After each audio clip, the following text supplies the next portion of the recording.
Hello, good afternoon. On race day, Silverstone has to be just about the busiest airport in the world. Those air traffic controllers really have their hands full, coping with some 1,500 helicopter movements over a hectic 14-hour period. And down below, it is a magnificent sight. It's a beautiful July afternoon. We have a 100,000 sellout for the Foster's British Grand Prix.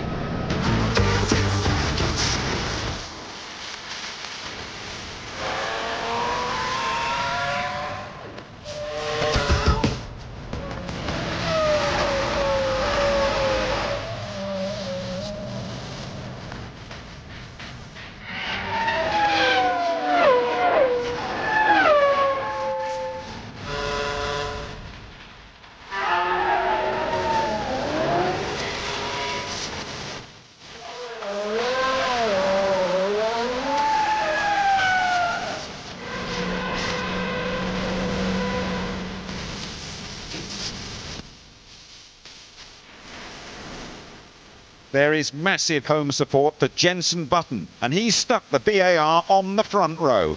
Louise Goodman was waiting when Jenson turned up for work this morning. Morning, gents. How you doing? Not bad, thank you. And this beautiful sunny morning. Fantastic, isn't it? Sunshine at Silverstone, front row of the grid. Doesn't get much better than that, does it? It would do, I think, if we won the race today. But we'll see. I think it's going to be a great day. I'm looking forward to it. Packed crowd out there, and obviously a large percentage of them are going to be cheering for you. I think they could have something to cheer about as well. Let's not talk about too much, but I can say that I'm looking forward to the race. Being P2 is fantastic here in front of the home crowd, and we've got beautiful weather for it, which is going to help us as well. The hotter it is, the better it is for our car. So, yeah, I'm looking forward to it, and I think that our team can do a very good job this weekend. We'll be watching out for you. Thank you. Before the red lights go out, there's more from Jenson Button. Maybe, just maybe, he'll hit the jackpot. Michael Schumacher refuses to surrender his title. He talks exclusively to ITV F1. Martin Brundle's been going up in the world, courtesy of the fabulous Red Arrows. What a great ride that was for Martin. I've come down to earth as well, to the BRDC, the British Racing Drivers Club, here in the centre of Silverstone. Throughout the weekend, Formula One has been going about its business, ever mindful of everyone touched by the tragedy in London. We have seen flags at half-mast. Some of the teams are making their own gestures, like Jordan racing today with blackened nose cones. Security has been tightened as well, the capacity crowd cooperating fully with the police and circuit officials. Well, before the start of the Grand Prix, there will be a minute's silence involving the drivers and the team principals. We aren't expecting to see any champagne on the podium either.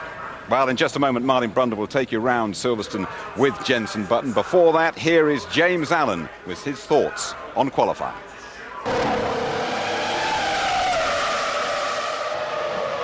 While one half of the McLaren garage had dramas with Raikkonen's engine change, Juan Pablo Montoya did a great job with this lap, despite going out early. It was enough for fourth, which became third once Raikkonen took his 10th-place penalty. David Coulthard has won this race twice for McLaren, but this weekend his Red Bull Cosworth was suffering from an electrical glitch on the gear shift. It meant he lost out to Villeneuve and Webber, whom he thought he could beat. DC 13th on the grid. Jarno Trulli continued his run of form with a net 4th on the grid, and his race pace looks stronger than at Magny-Cours last week, so he's unlikely to hold the field up as he did in France. Jenson Button and BAR keep improving their package, and here Jenson opted once again for the tactic of running slightly lower fuel to get track position. It was one of his best ever qualifying laps, and it looked like pole. Michael Schumacher hung it all out on his lap. Ferrari looks stronger here than in France with the new Bridgestone tyre. Rubens Barrichello is 5th on the grid, while Schumacher opted to carry a little bit more fuel and he took 9th. Knowing he would drop 10 places from wherever he qualified, Raikkonen put extra fuel in the car and went on the attack. It was a sensational lap, and although he drops to 12th, he will challenge Alonso for the victory today. The World Championship leader expected to be outclassed by Raikkonen here at Silverstone, so he's the chief beneficiary of the Finn's engine problems. Once again, he stood up in the seat in qualifying with a virtually perfect lap to snatch his 4th pole of the year and spoil Button's homecoming parade. Well, qualifying yesterday was truly dramatic, and one of the interesting things about it is that none of the big names let themselves down. They all did a superb job, and for me that sets the stall on what should be a Grand Prix of excellence here this afternoon. We've got several races going on here at once. Obviously, Fernando Alonso off the pole knows that Montoya will be a huge threat this afternoon, and he also knows that Raikkonen has the speed here at Silverstone that he didn't have in France last weekend to come through the field and challenge him at the end. Jenson Button, Jarno Trulli, they're all in the hunt for a podium slot. It should be fast and furious stuff here at Silverstone this afternoon. It's not really bad luck, it's a bad preparation, and just need to, whoever's fault it is, so everybody needs to work harder and make sure that those things doesn't happen. The car has been very quick, it's been very consistent. All the long runs we've done is, same lap time over and over again. The question is if that lap time is quick enough. To get Jenson in the first row and hopefully tomorrow fight for the race, I think is the best news for all the English people. Also, because what happened in London in the last week, I think they deserve this big news. Nice lap, Jenson. Let's take a look at it on board with you and a look at the lap. Contemplating before the start, what's going through your mind? The same as always, really. Just trying to be nice and relaxed, thinking about getting heat into the tyres.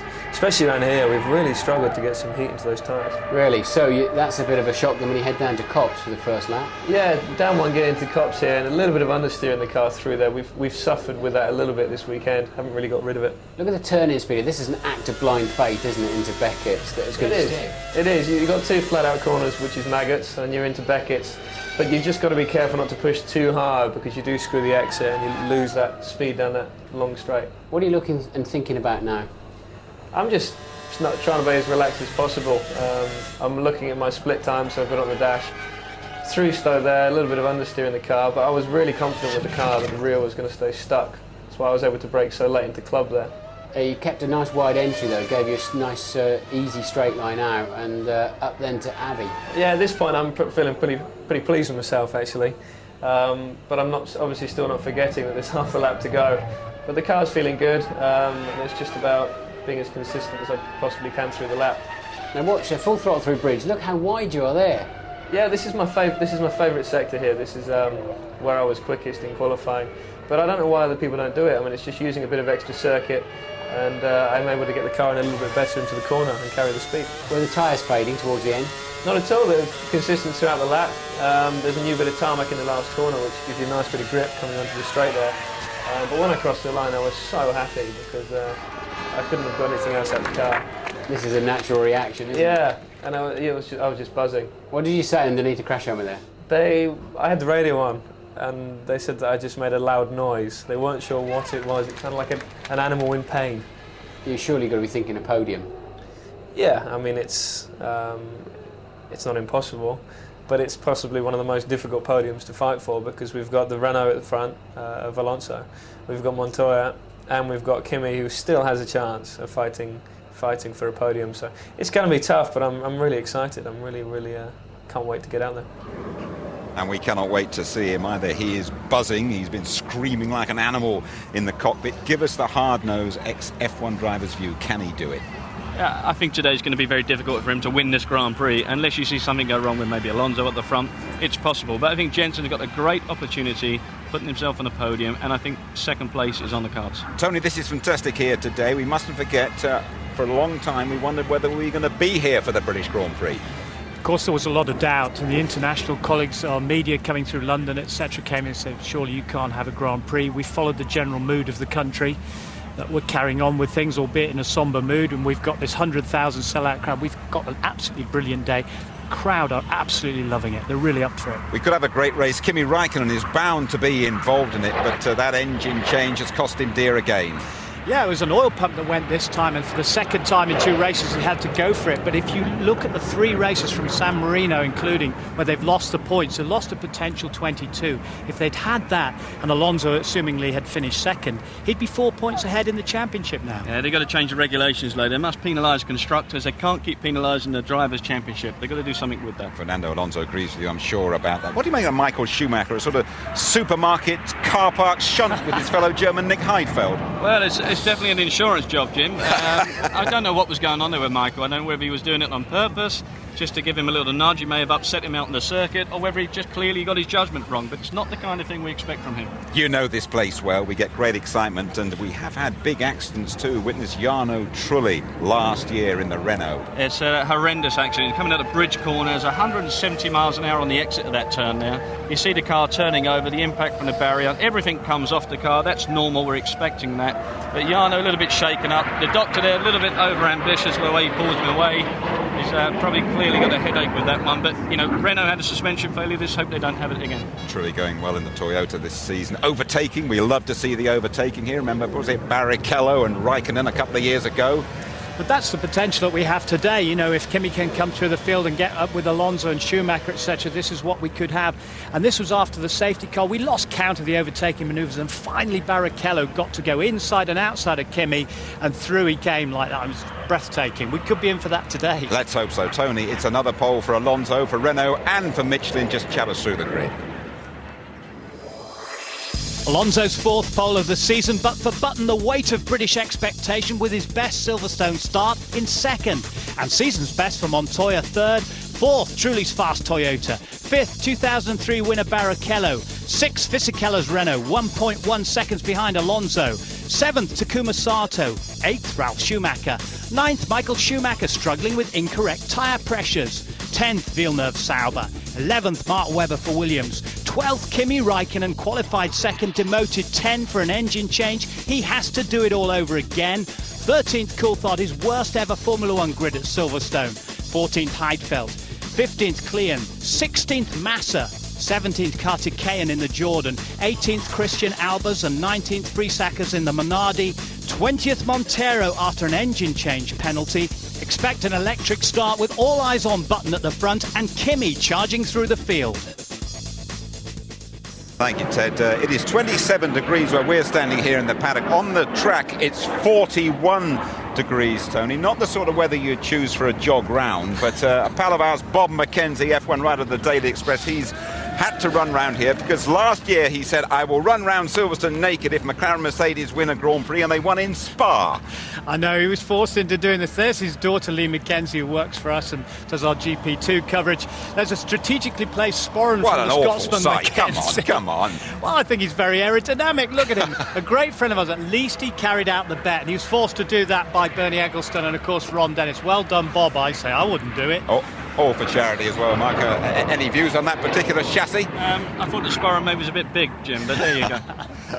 OK, well, Ron Dennis said he wasn't going to be vindictive. He did allow Bob McKenzie to keep his shoes on for that particular effort. Well done to him, 3.1 miles round Silverstone. Let's go back to Ted and a couple of star guests. Well, this is an interview I never thought I'd do, so Jackie Stewart and should be Sir Roger Daltrey. But Jackie, if I can just turn to you first, how do you think Silverstone's responded? It's a different kind of feeling after the events in London.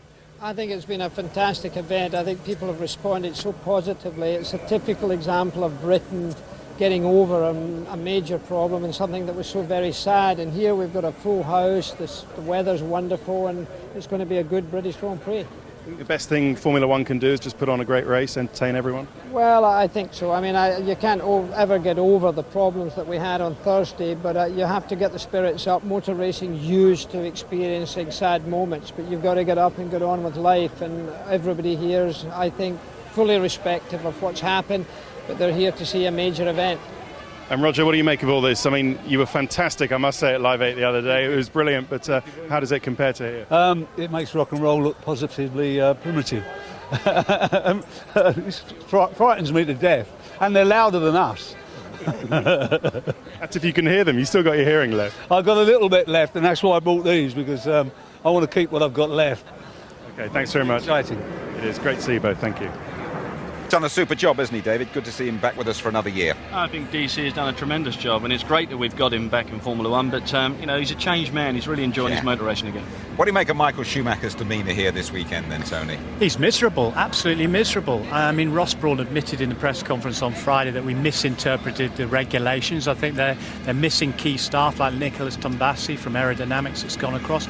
And then you've got things like the left rear tyre. They put 3 psi too much in it, which of course caused big problems in his qualifying run. Little mistakes, little cracks appearing. He's not happy at all. You remember his elation last year, Mark? All smiles, that big leaper on the podium. Is he a totally changed guy this time then? Well, I think you're just seeing a Michael Schumacher now who doesn't have the right equipment underneath him to get the job done, and you're seeing an element of frustration in him and the team, and they're all trying to get back to where they want to belong, and that's winning races, but it ain't happening.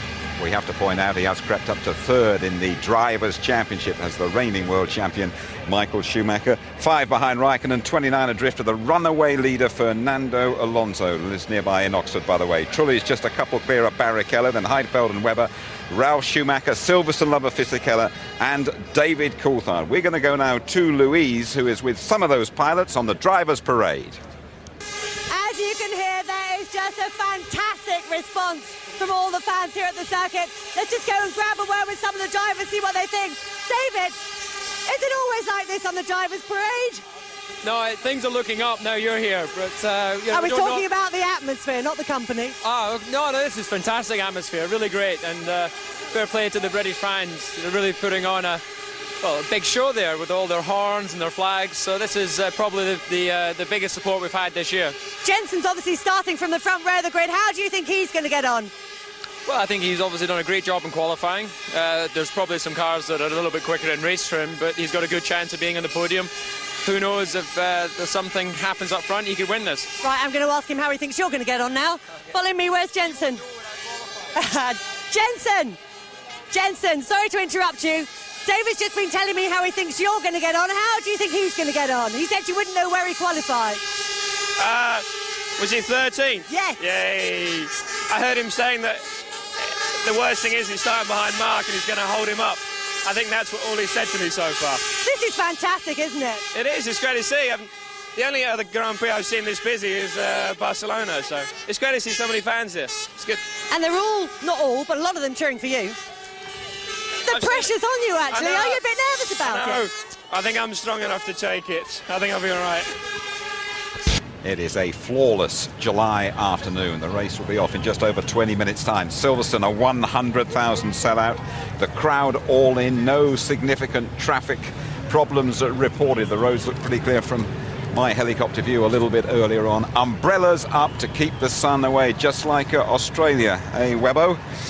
Jensen Button is going to be starting his 92nd Grand Prix. He is 25, and that first win for Jensen is long overdue, but beware the Renaults, beware Fernando Alonso, the pole sitter here today. And it has its critics, this place, Tony. There was a doubt about whether there would be a Grand Prix for months. It fought to survive. It's great that we are here and racing. Fisichella and the chaps have arrived. I think it's a huge relief for everybody involved, from the BRDC, even the FIA as well. The circuit has just been voted the third most popular in the FIA survey amongst all the fans. And last night the campsites were all full, the fans were all flocking here. It's a huge success, and I say this is the first of a 5-year deal. Very relieved to get it, and hope we have a great Grand Prix. Yeah, good weather for all those campers who have suffered here in the past. Juan Pablo Montoya will be starting the British Grand Prix third on the grid. Well, Juan Pablo, the leading McLaren driver on the grid. Everybody's been saying that McLaren are going to be the team to beat this weekend, which I guess makes you the driver to beat. Well, yeah, you know, the race is very long. Safety cars has been here the last 2 years, so that could be a big factor. And, you know, Kimi back there could, you know, play into his hands completely. We'll have to wait and see. You know, we're doing the best we can. I think where we are, we got a good chance of winning, but, you know, we haven't even started the race, so it's a bit early to talk about winning. Talk about strategies instead then. Do you expect to see a mix of strategies today, or everybody pretty much doing the same thing? I would be, and I think most of the people are doing the same thing. We're probably going to be running a little bit later than most of the people. Have a good race. Okay, thank you.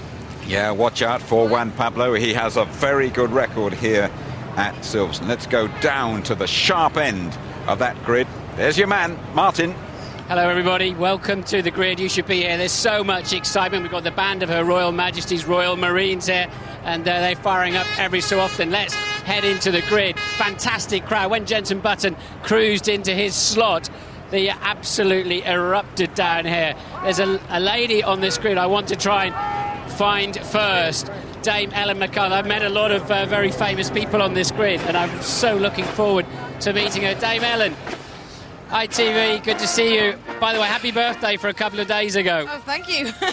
Now, is this your first time on a Formula 1 grid? Have you seen Formula 1 cars angry and in action before? I was here last year. It was my first Grand Prix, and Renault invited me back again this year, and it's just great to be here. I mean, the atmosphere is extraordinary. Yeah, so you know all about the energy and the speed of these things, but this race is going to be over in about an hour and a half, which kind of underwhelms you, I'd imagine, after a 74-day attempt.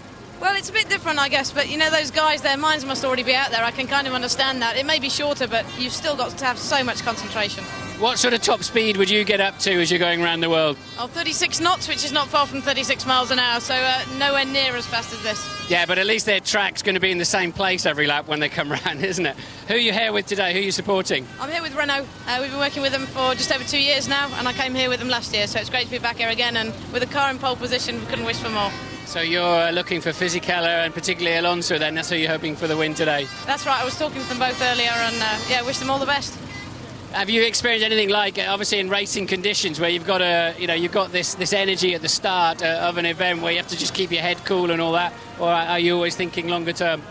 You always have to think ahead. I think these guys will be thinking, what's it going to be like on the track? How's it going to be? They'll be thinking through the race, and this part's kind of automatic pilot. You have to go through it because you have to go through it, but it's not the bit they're waiting for. They're waiting for that gun, and they'll be off. Great pleasure to meet you. Enjoy the Grand Prix. Thank you very much. Now, I'm not sure Jenson Button is back on the grid. He's not. He wandered off, and he's coming back very short. I can see him wandering down. Let's go and meet him at the gate and walk back with him. Hello, Patrick. Because we want to just try and grab a quick word. We're going to go back through the band, but I think that's our best shot of seeing what, short of going to the toilet door, that is. Jens, I thought this might be the best chance. We've spoken to you plenty today, but this is it. Yeah, this is the final moment. The crowd went mad. The musicians are playing. You look pretty cool, though. I feel pretty relaxed. Yeah, nice to be on the front row, and yeah, I'm looking forward to the race. Extra pressure here with all the home fans and all that. Have you managed to? I mean, you tried to knock that off and get it off your back earlier in the week, saying I've got no chance here, but here you are on the front row. Yeah, it's looking okay, but I mean, you don't feel the pressure when you're driving anyway. You're just so focused. But it's great to have so many supporters here. I mean, it's just packed, the grandstands, which is great to see. So yeah. Loads of Union Jacks as well, which is nice. Yeah, you see them during the race, don't you? You see the faces turning with you, and you see the flags waving, and it just gives you some energy. It does. You seem remarkably calm. I'm super impressed. I'm going to let you get in the car. Let's wander off and see who else we can find. Could be a short and sweet grid walk today, because there's going to be a national anthem and then a minute's silence to remember the terrible events of London this week. Let's see who else we could find. David Richards. David, quick word. How does it feel to be back on the Formula 1 grid, but not really directly involved with the team? I'm having a quiet day with all my friends today, so I'll be in the bar of the BRDC listening to you instead. OK, well, good. Hopefully we'll be talking Might see a British win today, who knows? Well, Jenson's got to have half a chance, hasn't he, if he can get ahead of Alonso into the first turn? Well, I think that's the key, and of course Montoya is going to be tricky as well, so let's wait and see, but certainly on the podium. Thanks, DR. See you. Right. Rubens, I think, standing down here looking almost lonely down here. If we can get a quick word with him before this lady starts. Sorry. Rubinho, a quick word for British TV. What's any chance today? Your tyres, they look like they were going away a bit towards the end of the quali lap. Are they going to hang on a bit better through the Grand Prix? Well, we had a consistent run yesterday, very consistent. So our only chance is at the end of the race. I think the tyres are coming back. Michelin is looking the same way. If that's what it is, McLaren and Renault are going faster than us. So you think there's going to be 2 or 3 phases to this Grand Prix then for all the tyre running? What type of tyre runner you're out with? Well, it's I mean, our Bridgestone for sure have a little problem at the beginning, but it's consistently getting better. So that's our hope. I mean, that at the end of the race, we have a better tyre than the others. Okay, good luck. You're normally a bit of a specialist around here. I think it's a good time to go back to Jim. Well done down there, Martin. Rubens Barrichello had a brilliant win here a couple of years ago. One of the drives of his David Richards, ex-boss at BAR, hoping for a British win. David Coulthard has won here a couple of times. His race prospects, Tony Jardine, as we take a little look at Jacques Villeneuve, who's also been showing improved form. What about David? He's down the field. Can he nick a few points from there? I think he can. It was an interesting shot there. You've got two-time winners of the British Grand Prix. You know, they've got pedigree around this place, and I think Coulthard could get into the points.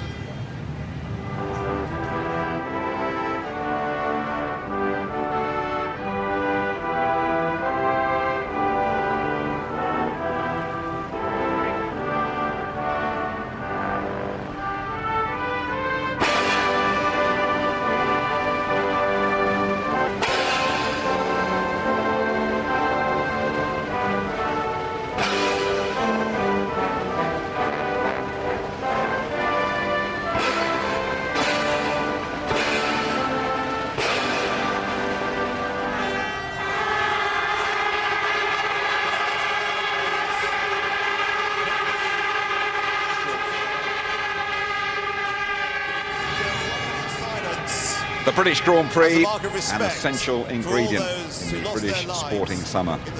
And the setting, it does look absolutely spectacular. And now we have a minute's silence for everyone affected by the tragic events in London.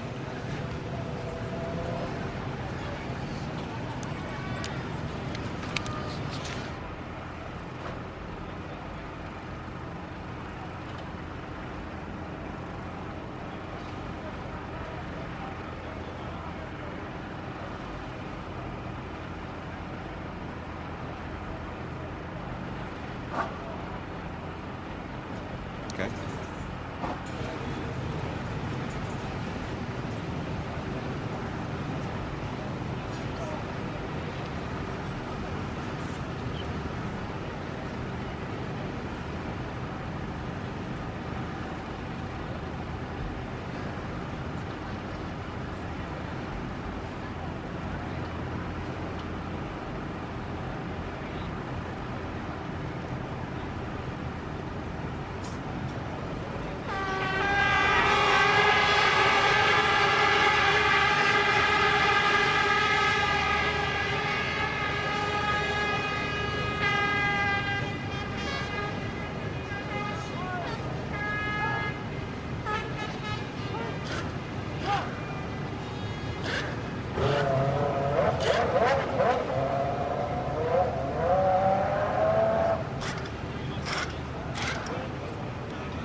There we are, Formula One, remembering everybody touched by the bombings in London. There is Max Mosley, president of the FIA. A little word about him, Tony Jardine. He's made it clear to us he's not resigning, but he's not a popular fellow at the moment with the drivers or most of the teams in the paddock.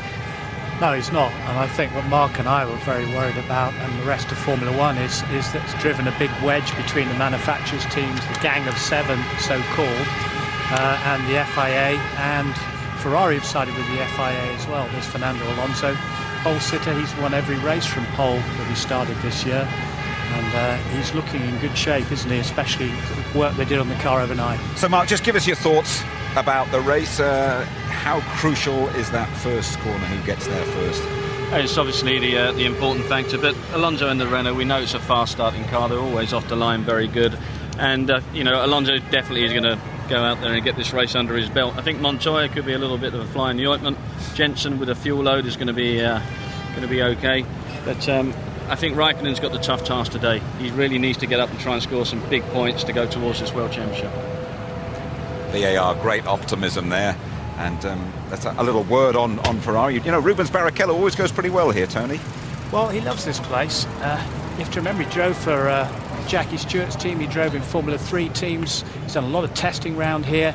And of course his sparring partner was David Coulthard when they were fighting for honours in the British Formula 3 Championship, and they've duelled around here before now. He knows every inch of Silverstone. He loves it, and he loves the fans too. It's great, isn't it, to be saying how hot it is at Silverstone, Mark? Doesn't happen too often. It's great. It really is fantastic, and there's a huge crowd out there, and I think all the drivers, you know, everybody apart from the English guys especially, are enjoying this event so far.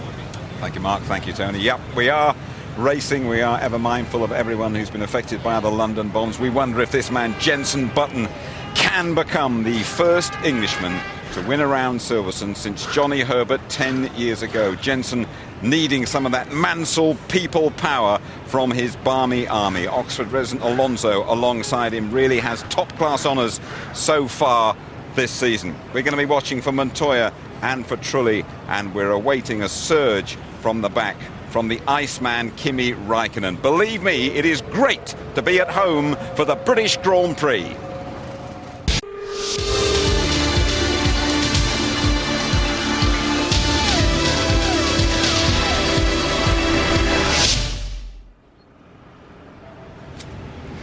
ITV Sport welcomes you all to a sunny and packed Silverstone, scene of the first ever World Championship Grand Prix 55 years ago. Well, Silverstone can't compare to the modern new circuits in China and Malaysia, but when it comes to wheel-to-wheel competition on the track, this place delivers. Louise Goodman and Ted Kravitz will keep you informed from the pits. Your commentators for the Foster's British Grand Prix, Martin Brundle and James Allen. Thank you very much indeed, Jim, and a very warm welcome to everybody to a very sunny Silverstone. Beautiful weather, no traffic problems. Silverstone is really losing its charm. Well, it's certainly a wonderful, wonderful atmosphere here. A huge crowd of people are here, 100,000 paying spectators, almost 50,000 corporate guests, all crammed into this former airfield in Northamptonshire to see what hopefully will be a tremendous motor race this afternoon. This track, incidentally, recently voted the third most popular amongst race fans all around the world, after Monaco and Spa-Francorchamps in Belgium. And go agree with that. As Jim said, it always does provide great racing. Championship, the leader Fernando Alonso, though, perhaps put it most eloquently yesterday when talking of the London bombings, when he said sport can only do so much, a limited amount really, at a time like this to help, but what we can do, we will do, and that is to put on a good show. Certainly everybody here will say amen to that. The British public, I have to say, have responded magnificently to the tragic events of Thursday in London. They're here to enjoy themselves. The sun is shining. Let's hope we get a great spectacle. Well, although Alonso and Kimi Räikkönen are contesting the World Championship, we've yet to actually see them go wheel to wheel on the racetrack so far this season. We could well see it here this afternoon. Alonso's on pole and Räikkönen down in 12th on the grid. Might not seem like a likely prospect, but the McLaren certainly has the edge on pace around this racetrack. It won't be like France last weekend, where Alonso was able to run away and hide from pole position. Jenson Button, you can see there, keeping British hopes alive on the front row of the grid. After one of the very best qualifying laps of his career, he was absolutely made up yesterday afternoon by that lap. He's got fuel in the car. He said to his father John, there's nothing more I could have squeezed out of this car. And he has put all the pressure of the week and the media attention and the expectation of the crowd to the back of his mind and went out there and delivered, as did all of the big names in Formula One. So Räikkönen, Alonso, second half of the Grand Prix for sure. Räikkönen will come through. Early part of the Grand Prix, Martin, I fancy that Juan Montoya in the McLaren is going to give Alonso and Button something to think about. So we're looking at a race that could evolve in several phases over the course of the 60 laps here this afternoon. I think there's no doubt about it. Räikkönen's ultimate result this afternoon can be affected by a lot of other drivers in terms of, are they going to hold the pack up? Can he get through them quite quickly? Can they stay reasonably close to Alonso? If Button could get in ahead of Alonso into turn one, there are an awful lot of happy people around this racetrack, but I think that would play a key role in this afternoon's race.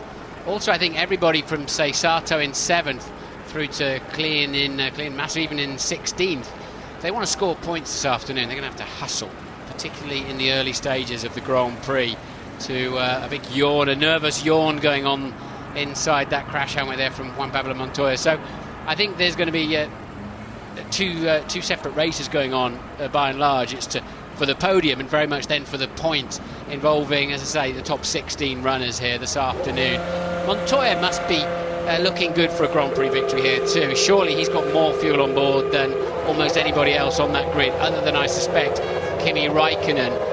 And let's hope we don't see Jensen peeling off into the pits too early for fuel. But he seemed confident. He was so surprised with his pole position. He's just pushing the McLaren back there so he can lay more rubber down. He'll switch the traction control off, spin the wheels like crazy, be a big plume of blue smoke behind him.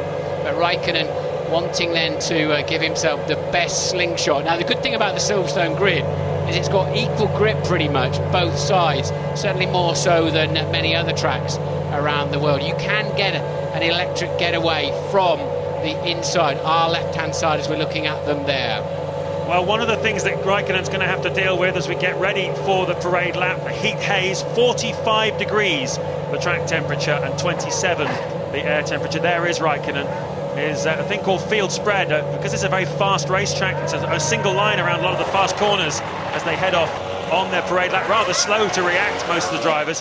And what that means is the way that the field spreads out as they all filter their way through the single line through Beckett's, for example, Stowe, the fast corners around this racetrack. And just looking back to last year, over the first 10 laps, the car in 12th position was 33 seconds behind the race leader after 10 laps. So if Räikkönen is not able to make an impression to move forward, as Thiago Monteiro there brings up the back of the field, if Räikkönen can't move forward in the early crucial laps, he's going to find himself 20, 30 seconds behind the race leaders after around 10 or 12 laps, and that will give you the kind of mountain he's going to have to climb from there. So tremendous amount of excitement at all layers throughout this grid. Here's David Coulthard. We haven't really talked very much about him.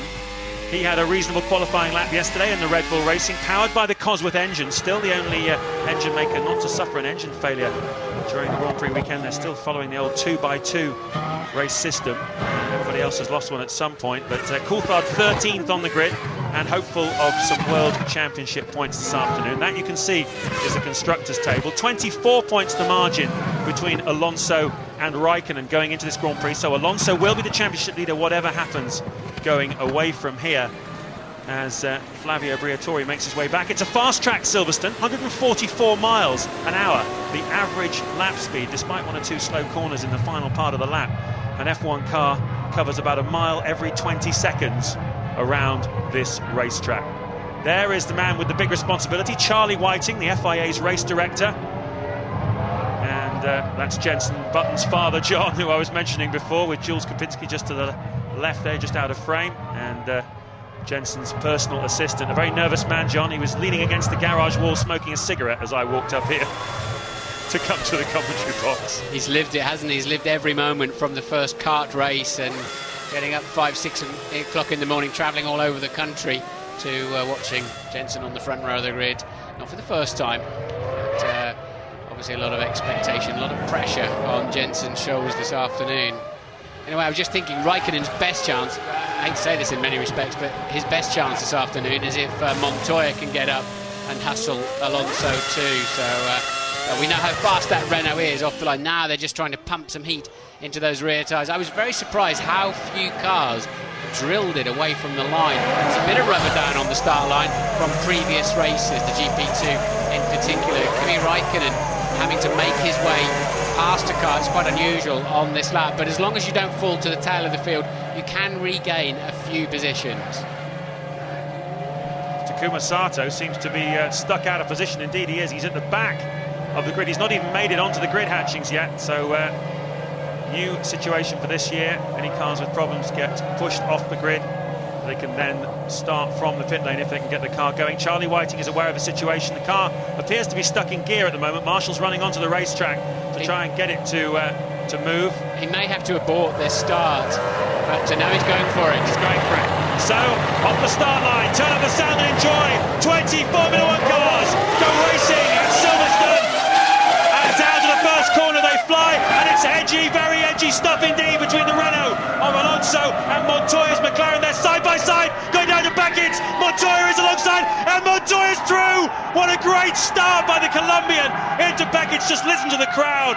And the Renault drops to second place with Button third. Ferrari there starting very strongly, presuming that's Rubens Barrichello. Fisichella there as well, as they try and get Sato's car out of the way. They're moving very slowly up the pit straight. Here's Kimi Raikkonen making a move on Ralf Schumacher. Already then up to 8th place. What a tremendous start here at Silverstone. Montoya leads, Alonso's second, Button third, Barrichello's fourth, 5th is Fisichella, 6th is Trulli, 7th Michael Schumacher, 8th is Raikkonen, and 9th is Ralf Schumacher. I'd imagine McLaren will now watch and see how quickly Raikkonen can make his way through the field. Michael Schumacher will be his next target and victim, but Montoya doesn't care a jot about that. He's on his way. He's not about to try and back up the pack, is he? Montoya, Alonso, Button, Barrichello 4th, Fisichella up to 5th, and they're still struggling to get the safety car is out. They've only just got Sato out of the pit straight, and the safety car picked the field up. I wonder if Charlie, he probably couldn't see Sato's car. It was beyond the grid, round the corner, and I was a little bit surprised they started the race. He probably also expected them to clear that car a little bit more quickly, but it was an awful long way to push it, and he had to deploy the safety car. That's taken the sting out of it, but of course they all have to hold position. There is Sato, they'll fire him up, and he's a lap behind already. He's been so unlucky this year. Just in the interest of clarity, Sato's car was pushed through a red gate, which is at the very beginning of the pit straight, underneath the podium, about 10 or 15 seconds before the safety car led the field through. So it was obviously a fairly marginal call. It wasn't clear exactly what was going to happen with Sato's car being stuck, gear around the corner, out of sight of race director Charlie Whiting. There he is, coming down from the gantry. That's why he had to throw the safety car, but I don't think it'll be out for very long. In fact, it's coming in at the end of this lap, and the guy who is most benefiting from this is undoubtedly Kimi Raikkonen. Such a pit. The driver takes that pain of the engine problem. It's 2 consecutive weekends we haven't seen Raikkonen and Alonso head-to-head, as they surely would be right now.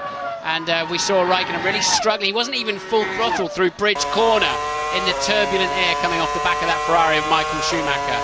Well, I was talking to one or two of the drivers, and they say that when you follow another car like this, the turbulent air, you can feel it from 100 metres behind. As we take another look at the start. Jensen away a little bit tardily on our left-hand side, and already Montoya on the offensive. Coulthard got away poorly too at the back of the to the middle of the field, but ended up very near the back. Well, he's at Villeneuve, and a little bit later on we saw him get past Ralf Schumacher on the way down to Stowe Corner, so they could see 3 cars by the time he got to Stowe on the first half lap for Kimi Raikkonen. Took him up to 8th place, where he now is. Well, we saw the Ferrari was very poor through these last 2 corners, but it's he's always going to be on the throttle a car length later than Michael Schumacher, and they're all so fast down the pit straight. There is no braking zone really down into turn 1, so you've got to be alongside as you head towards the braking zone. Just before we saw that restart, I was mentioning the turbulent air issue. As I say, 100 metres apparently you can feel the air being disturbed. These new generation aerodynamics on the cars make it very, very difficult to overtake, particularly through these high-speed corners here at Silverstone. That Beckett's complex, they carry around about 130 miles an hour through the middle of that switchback, left-right change of direction. And it's really very difficult to follow another car through. Bit of a tail out there for Juan Montoya. He's trying to make a break. Alonso is pegging the gap though. Montoya took 7/10 out of him lap before last, but Alonso has closed him down. He looks like he's setting the fastest sector times at the moment, not wanting the McLaren to get away. And Jensen Button is doing a splendid job as well, holding on in 3rd place with Rubens Barrichello there in the Ferrari in 4th. Did a more solid job yesterday in qualifying than teammate Michael Schumacher, which was the platform from which to mount the assault here today. Raikkonen now 9.5 seconds behind team leader, and you can see already that Montoya's having to work a bit on that wheel, isn't he? Yeah, that really surprises me how much the car's sliding all around the racetrack actually, but they're scampering away. I'm kind of a bit surprised that although why would Montoya want to play this game? He's got his own race, his own championship, but expect him maybe to just be backing the pack up a little bit, because Raikkonen is now 9 seconds adrift and we're on lap 6. The field spread you were talking about beginning to develop now, James, and once again they're stuck behind Trulli. Trulli tends to have a tremendous qualifying pace in the Toyota, but not the race pace he needs. He's in the 1:23s. No, he's in the 1:24s actually, and he's just backing Michael Schumacher and Kimi Raikkonen right up in 7th and 8th. Yeah, 2 seconds a lap slower than Montoya and Alonso in front. That's what Trulli is. You're looking from Raikkonen's position forward to Michael Schumacher, and then in front of him again was Jarno Trulli. So Schumacher will also be very, very keen to get past Trulli. He was a factor in the outcome of the French Grand Prix, and I'm slightly surprised because yesterday after qualifying, Trulli was saying, yeah, good lap here, but I do believe, as you can see, Raikkonen get very close to Schumacher there into, I believe, Stowe corner. There you are. Yeah, and that would have caught him out. I mean, I think it would have caught anybody out. Michael was so slow on the apex, and Kimi had, what, 30 miles an hour more into the apex of the corner, had to get out of it, and ended up running wide. Shows you how fast he can be when he gets some clear air. Trulli was saying that he thought his race pace would be stronger, but still a couple of seconds a lap slower, so the race developing very interestingly indeed here. Montoya leading Alonso, Jenson Button still in 3rd place. Welcome back to the Silverstone racetrack in Northamptonshire. We're in the heart of Britain's motorsport valley. Over 100,000 people employed in the motorsport industry around here, contributing over £5 billion a year to the British economy. Christian Klein there went off track, I think, and looks like he's been fighting anyway with this Williams of Mark Webber. Here's another look at exactly what happened. They've been having a scrap for a while. Looks like Klein got past, but then is that Webber or Heidfeld? It's Heidfeld possibly diving past him. Hard to tell from the rear. Yeah, I suspect it might have been Heidfeld taking position, but Coulthard would have been just a fraction behind that if he had have done. So Klein has been threatening to have a bit of a lunge at Mark Webber for a few laps now. When it finally happened, looks like it went horribly wrong. Montoya's lead just 1.4 seconds. He's being matched by Alonso. Button just a tenth slower now. He's in the same 1 minute 22 second bracket, but he's got Barrichello keeping him very honest. Worst case scenario for Kimi Raikkonen. Truly a noon run, it seems, again in the Toyota. Schumacher can do nothing about it in the Ferrari, and he seems to almost brake test him in the middle of Stowe. His car's so slow, and I think that's an attempt to keep Kimi well back into the braking zone in the first part of Club Vale, I think they call it. Here they go, the three of them, as they have been, 6th, 7th and 8th, but losing so much time. Raikkonen now 17 seconds behind race leader Montoya, and the frustration, I've no doubt, building in that cockpit. I know a number of teams plan their fuel strategy for qualifying in the opening part of the race around what they think Jarno Trulli will do, and he's a tremendous qualifier and is taking nothing away from him as a race driver, but this Toyota does seem to perform more strongly in qualifying than it does in the race, and not for the first time. Queue forming behind Trulli is affecting men coming through, Michael Schumacher and Kimi Raikkonen. Here we are then, riding on board with Raikkonen into the left-hander at Brooklands. Now the right at Luffield, building the speed up to around 100 miles an hour, crossing the start-finish line at about 160 as they exit Woodcote Corner. You see Trulli's acceleration in the Toyota's good out of the slow corners. Ferrari can't get close to him, and Ted Kravitz has some news for us. I'm down at VAR, and they're a bit confused about Sato. He had an electronics problem that theoretically isn't possible to actually happen, so they need to get the car back and have a look at it. But good position for Jenson Button, because Raikkonen is contained, as you said, by Trulli, and Fisichella, the other threat to Button, is well behind Barrichello. Yes, 20 runners still in the Grand Prix. Then Sato, as Ted said, has rejoined the race. He's a lap down, lapping in a position with a speed that would put him up there in 5th or 6th, just to rub salt in the wounds for him. And this is Raikkonen slipping, sliding around in the dirty air, the hot and turbulent air that's been worked very hard over the surfaces of that Ferrari and Michael Schumacher's. But what's interesting to me is both, I know you always get it like a concertina effect, that's Carter Cahan pulling out of the race for Jordan. The factory just 500 metres across the road here, the first retirement of the day then. What a shame for him. Yeah, Jordan, the local team, quite literally. BAR also based just down the road here at Brackley. But Jordan are the closest to the Silverstone racetrack, so they'll be able to push the car back to the garage to figure out what's wrong with it. Carter Cahan retiring from 16th place there. He was ahead of his teammate Montero. As we take a look into the Red Bull pits, we've seen Christian Klein go off the racetrack in his scrap with the two Williams of Webber and Heidfeld. It was indeed Nick Heidfeld we saw on that replay shot, diving past the Red Bull just a few moments ago. Klein is now right on his tail, and it looks like the Red Bull has a slight edge in pace over the Williams here. So Coulthard is now joining the party as well. Klein pits. clean pits then. It's very early in the Grand Prix. I'd be surprised if that's really a fully scheduled stop. But has he knocked a few bits and pieces off the underneath the car, affecting the aerodynamic balance? And they're choosing to stop anyway. He certainly lost some lap time, but first man in the pits then for the afternoon. And just a little bit of a twist on the front wing to try and change the aerodynamic balance. That's really put him out of kilter. Yeah, this is only lap 12 of 60. We're expecting the front runners to come in anytime from about lap 18 through to 25. And that's Montero, 2 Jordans out in the space of a single lap. Once again, we have yellow flags waving down at turn 6 now. And this is for Thiago Montero, who had an engine change after qualifying yesterday. Jordan using the Toyota customer engine, of course. And I don't know what the problem is for Montero, but both Jordans out, and the race is only 12 laps old. Now the gap is down to 1 second, Alonso to Montoya, which you're looking at right now. And, well, they're still lapping very quickly, so I don't think it's a question of Montoya slowing down and backing up. It's just Alonso finding more and more speed. But you do wonder if McLaren or will think of playing a bit of an ace card here to bring their man Raikkonen. Raikkonen's got to keep in touch with Alonso today for the World Championship. I know there's a long way to go, but he's really got to do something about that lead today if he can.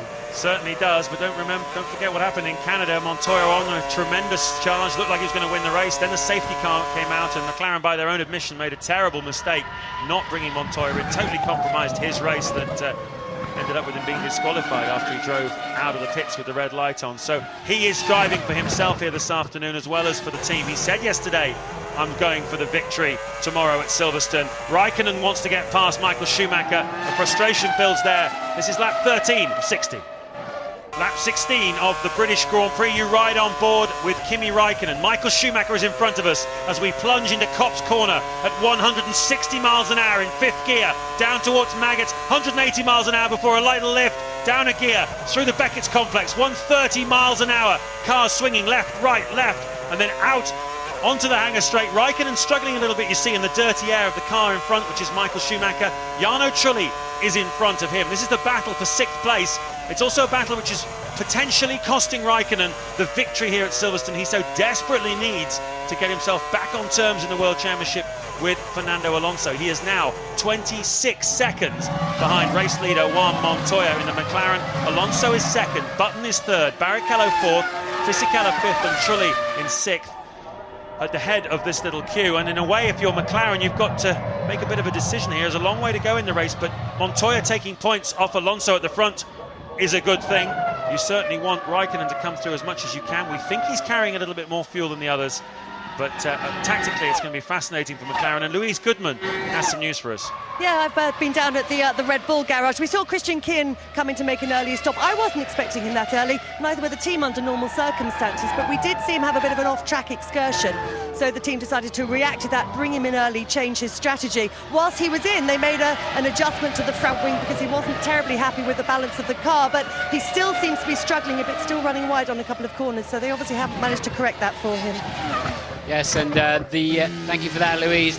The BAR that you saw being passed, obviously not Button, that's Sata, who started a lap behind with the Gremlins going to the grid, just moving out of the way for the leaders. We've got a big straight fight now between Montoya and Alonso, it seems, for victory in this Grand Prix. Jensen just keeping them on as he's 5.8 seconds adrift of Alonso and still in play. But Barrichello's going well in the Ferrari in 4th place too. Fisichella 2nd, Renault's 5th. Truly backing them up. He's a second a lap off the pace, backing up Michael Schumacher and Kimi Raikkonen into his teammate Ralf Schumacher in the 2nd Toyota, and Ferrari getting ready for one of their cars. Christian Albers has got some flapping bodywork. You can just see it on the right-hand side of the side pod as he comes in for his pit stop.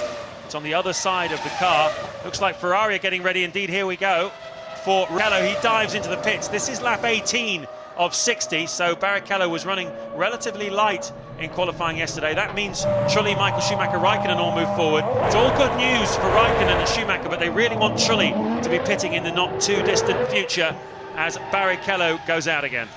I've got a feeling that Raikkonen will be able to get past the Toyota if he could only clear Michael.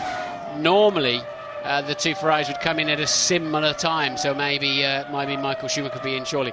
I did hear they might well be 3-stopping this afternoon, which demonstrates even more difficulty with their qualifying pace.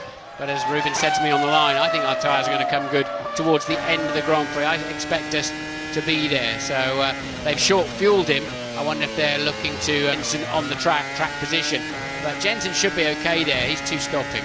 Well, it looked like Barrichello rejoined behind Ralf Schumacher, who was 9th. Jacques Villeneuve is in there as well, in that area in 10th place. So Barrichello is somewhere around the top 10. The computer will tell us in a few moments' time. There you can see the top 8 then at the moment. And it's interesting on pace terms because Montoya set 2 fastest laps, trying to open up a bit of a gap. Now Alonso is responding as well. He's just set the fastest first sector of the race so far, and indeed the fastest lap, a 1:21.8 for Fernando Alonso, halves the margin to Juan Montoya. He's saying to Montoya, no son, you're not getting away from me. I want this win every bit as badly as you do here this afternoon. A titanic scrap at the front for the victory of the British Grand Prix. Jenson Button's doing a super job in 3rd place.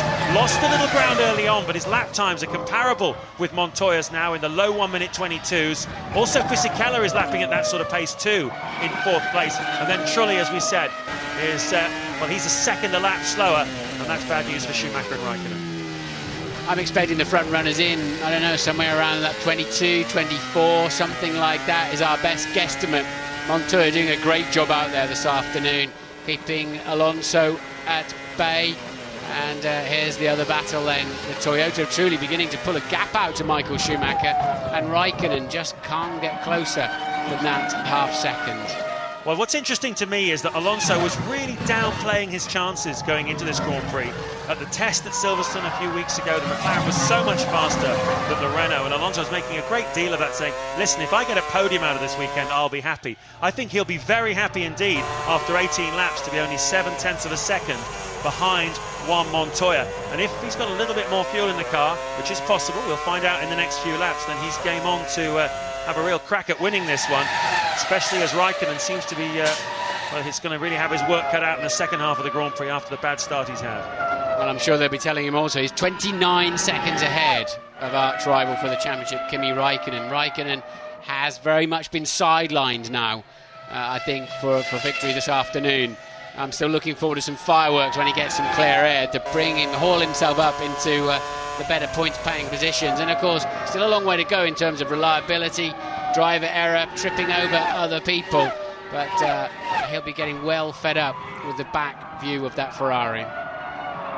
Well, another thing that's going to help Alonso is that Fisichella is in 4th place as Heidfeld pits from 13th. Villeneuve also coming out into the pits, and so is David Coulthard as well. So Villeneuve was 11th, Heidfeld 13th, and Coulthard 14th, the first round of scheduled stops. These are the men that carried a little bit less fuel in qualifying yesterday than the others. Ted Kravitz, what can you tell us? Oh, drama at Sauber. Jacques Villeneuve has knocked over his fuel man. He tried to go too early. We think there might have been a little twitch of the guy with the lollipop, but Villeneuve tried to go too early. He knocked down his fuel mechanic. He went down, hit the ground, but he's up again. But, oh, God, drama down here. The doctor's just checking him out, seeing if the fuel guy's all right, but he is. There we go with the replay of that, and he'd obviously tried a little bit earlier to get away, had Jacques Villeneuve. He's lost position now to Heidfeld, Coulthard. Button pits from 3rd place. There is Jenson Button, but Villeneuve losing 3 or 4 places there. Now the crucial thing for Button is that Rubens Barrichello came in and was short fueled by Ferrari, so is he going to be able to leapfrog Jenson Button, as I said, around the pit stop? Coming down the pit lane, you can see now the Ferrari of Michael Schumacher and Kimi Raikkonen as well. Schumacher is trying very, very hard. There is Barrichello, so it didn't work. Ferrari didn't have enough time. Even the short fuel system didn't quite work, so Barrichello stays behind Jenson Button. Truly pits then. Raikkonen needed Michael Schumacher to pit at the same time. Mark Webber in 2 for Williams, so they've just crept into the 20-lap sector of the race. But yeah, Jenson for sure stayed ahead of Rubens Barrichello, and quite a long way ahead, and it was a good stop for him. He was also got back out in front of Ralf Schumacher, so he's a pit stop ahead of him, and the people ahead of him would be on light fuel and about to pit anyway, so that worked nicely for Jenson Button. Now the guy I was mentioning before that Alonso's going to be relying on here is Fisichella, because he is between himself and Kimi Raikkonen. Fisichella is running very strongly here this afternoon. We haven't seen him, but he's been 4th on the racetrack. He's now obviously behind, he's in front of Button, so he's now up to 3rd, yet to make his first stop of the afternoon. Fisichella lapping quicker than the two in front of him. He's 12 seconds behind the race leaders, so potentially he too, considering that he's driving a Renault, is a factor here this afternoon, as Coulthard in 14th tries to resist Villeneuve 15th. And that's the race leaders coming up to lap them. Juan Montoya coming up to lap Villeneuve and Coulthard after just 21 laps.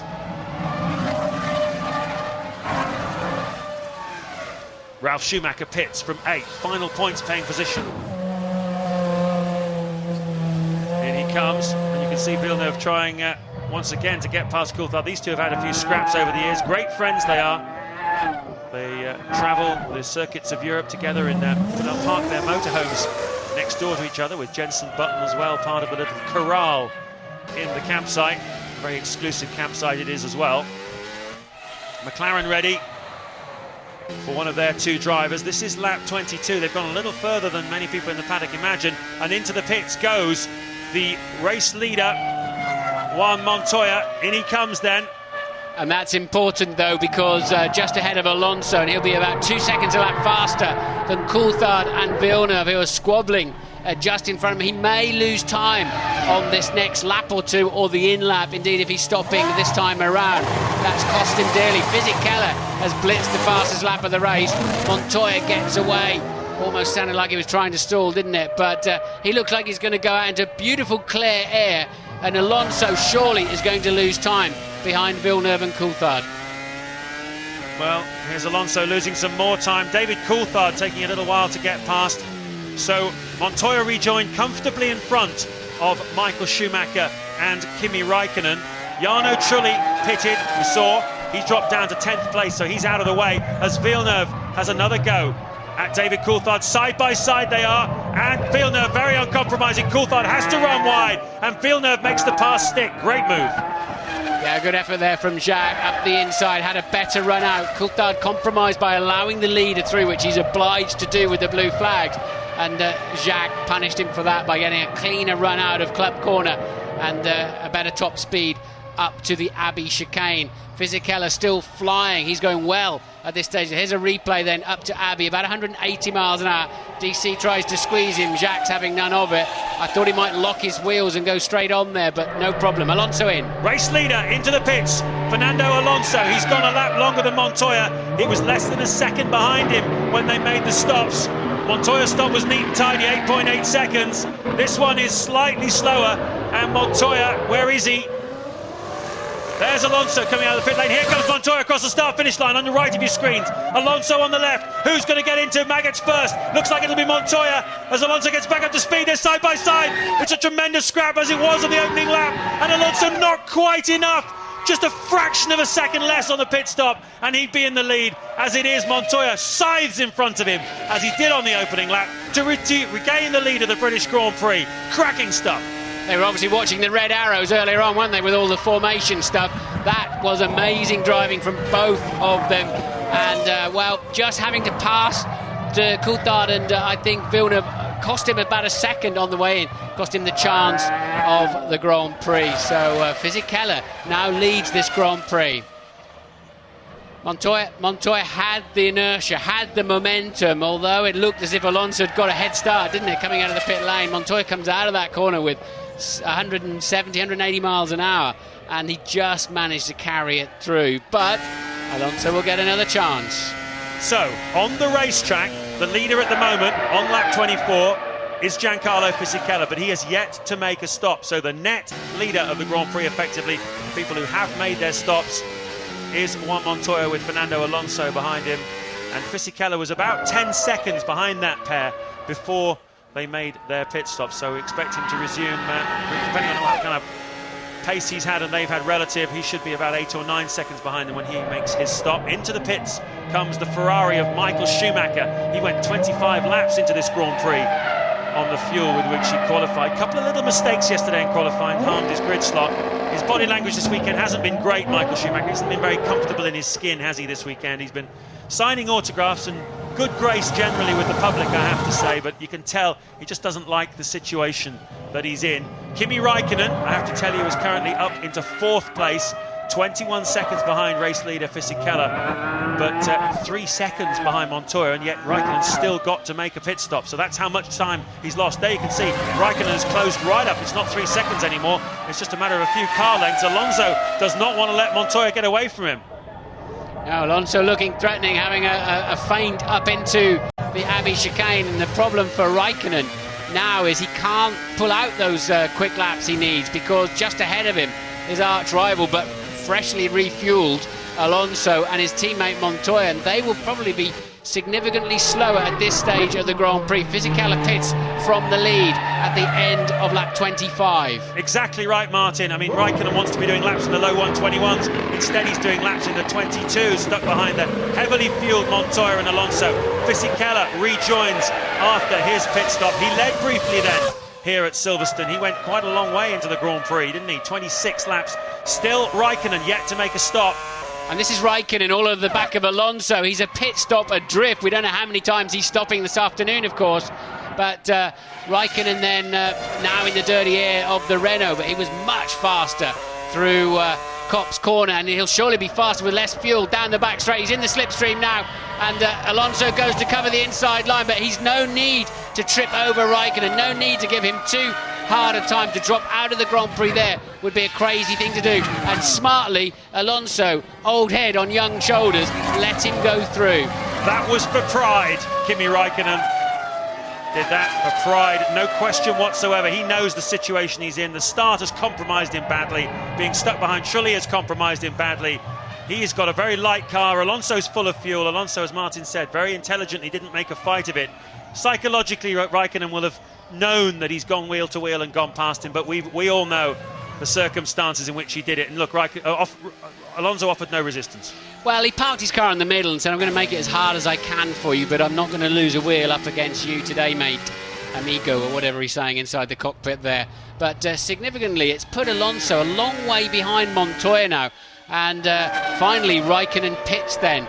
So he did not get those fast laps in he needed. Ted is down there. Oh, and he absolutely did need them, but let's see, a good stop will help his cause, but they had to make a very late switch on the fuel rigs. That's strange. We'll look into that in a moment. No massive changes. Montoya put on more front downforce, but Raikkonen fairly happy with the car. But by the way, bad news for Button. I believe that Fisichella jumped him at those stops. Well, Michael Schumacher has just gone past us. He is in 7th place, and Raikkonen is going back out in front of him. So Raikkonen rejoins, I believe, in 6th place. Yes, indeed, there he is. Montoya leading. Alonso 2nd, very close behind him. 3rd is Fisichella. 4th is Jenson Button. 5th is Barrichello. And 6th now Raikkonen. So he jumped Michael Schumacher and Trulli, thanks to his strategy of running a little bit longer. But he lost time behind Montoya and Alonso. And that is the net result. This is lap 27. Approaching half distance in the British Grand Prix at Silverstone. Juan Montoya leads the Grand Prix by 3 seconds from Fernando Alonso, with Renault's Giancarlo Fisichella has jumped Jenson Button in the pit stops. Fisichella up to 3rd, Button down to 4th.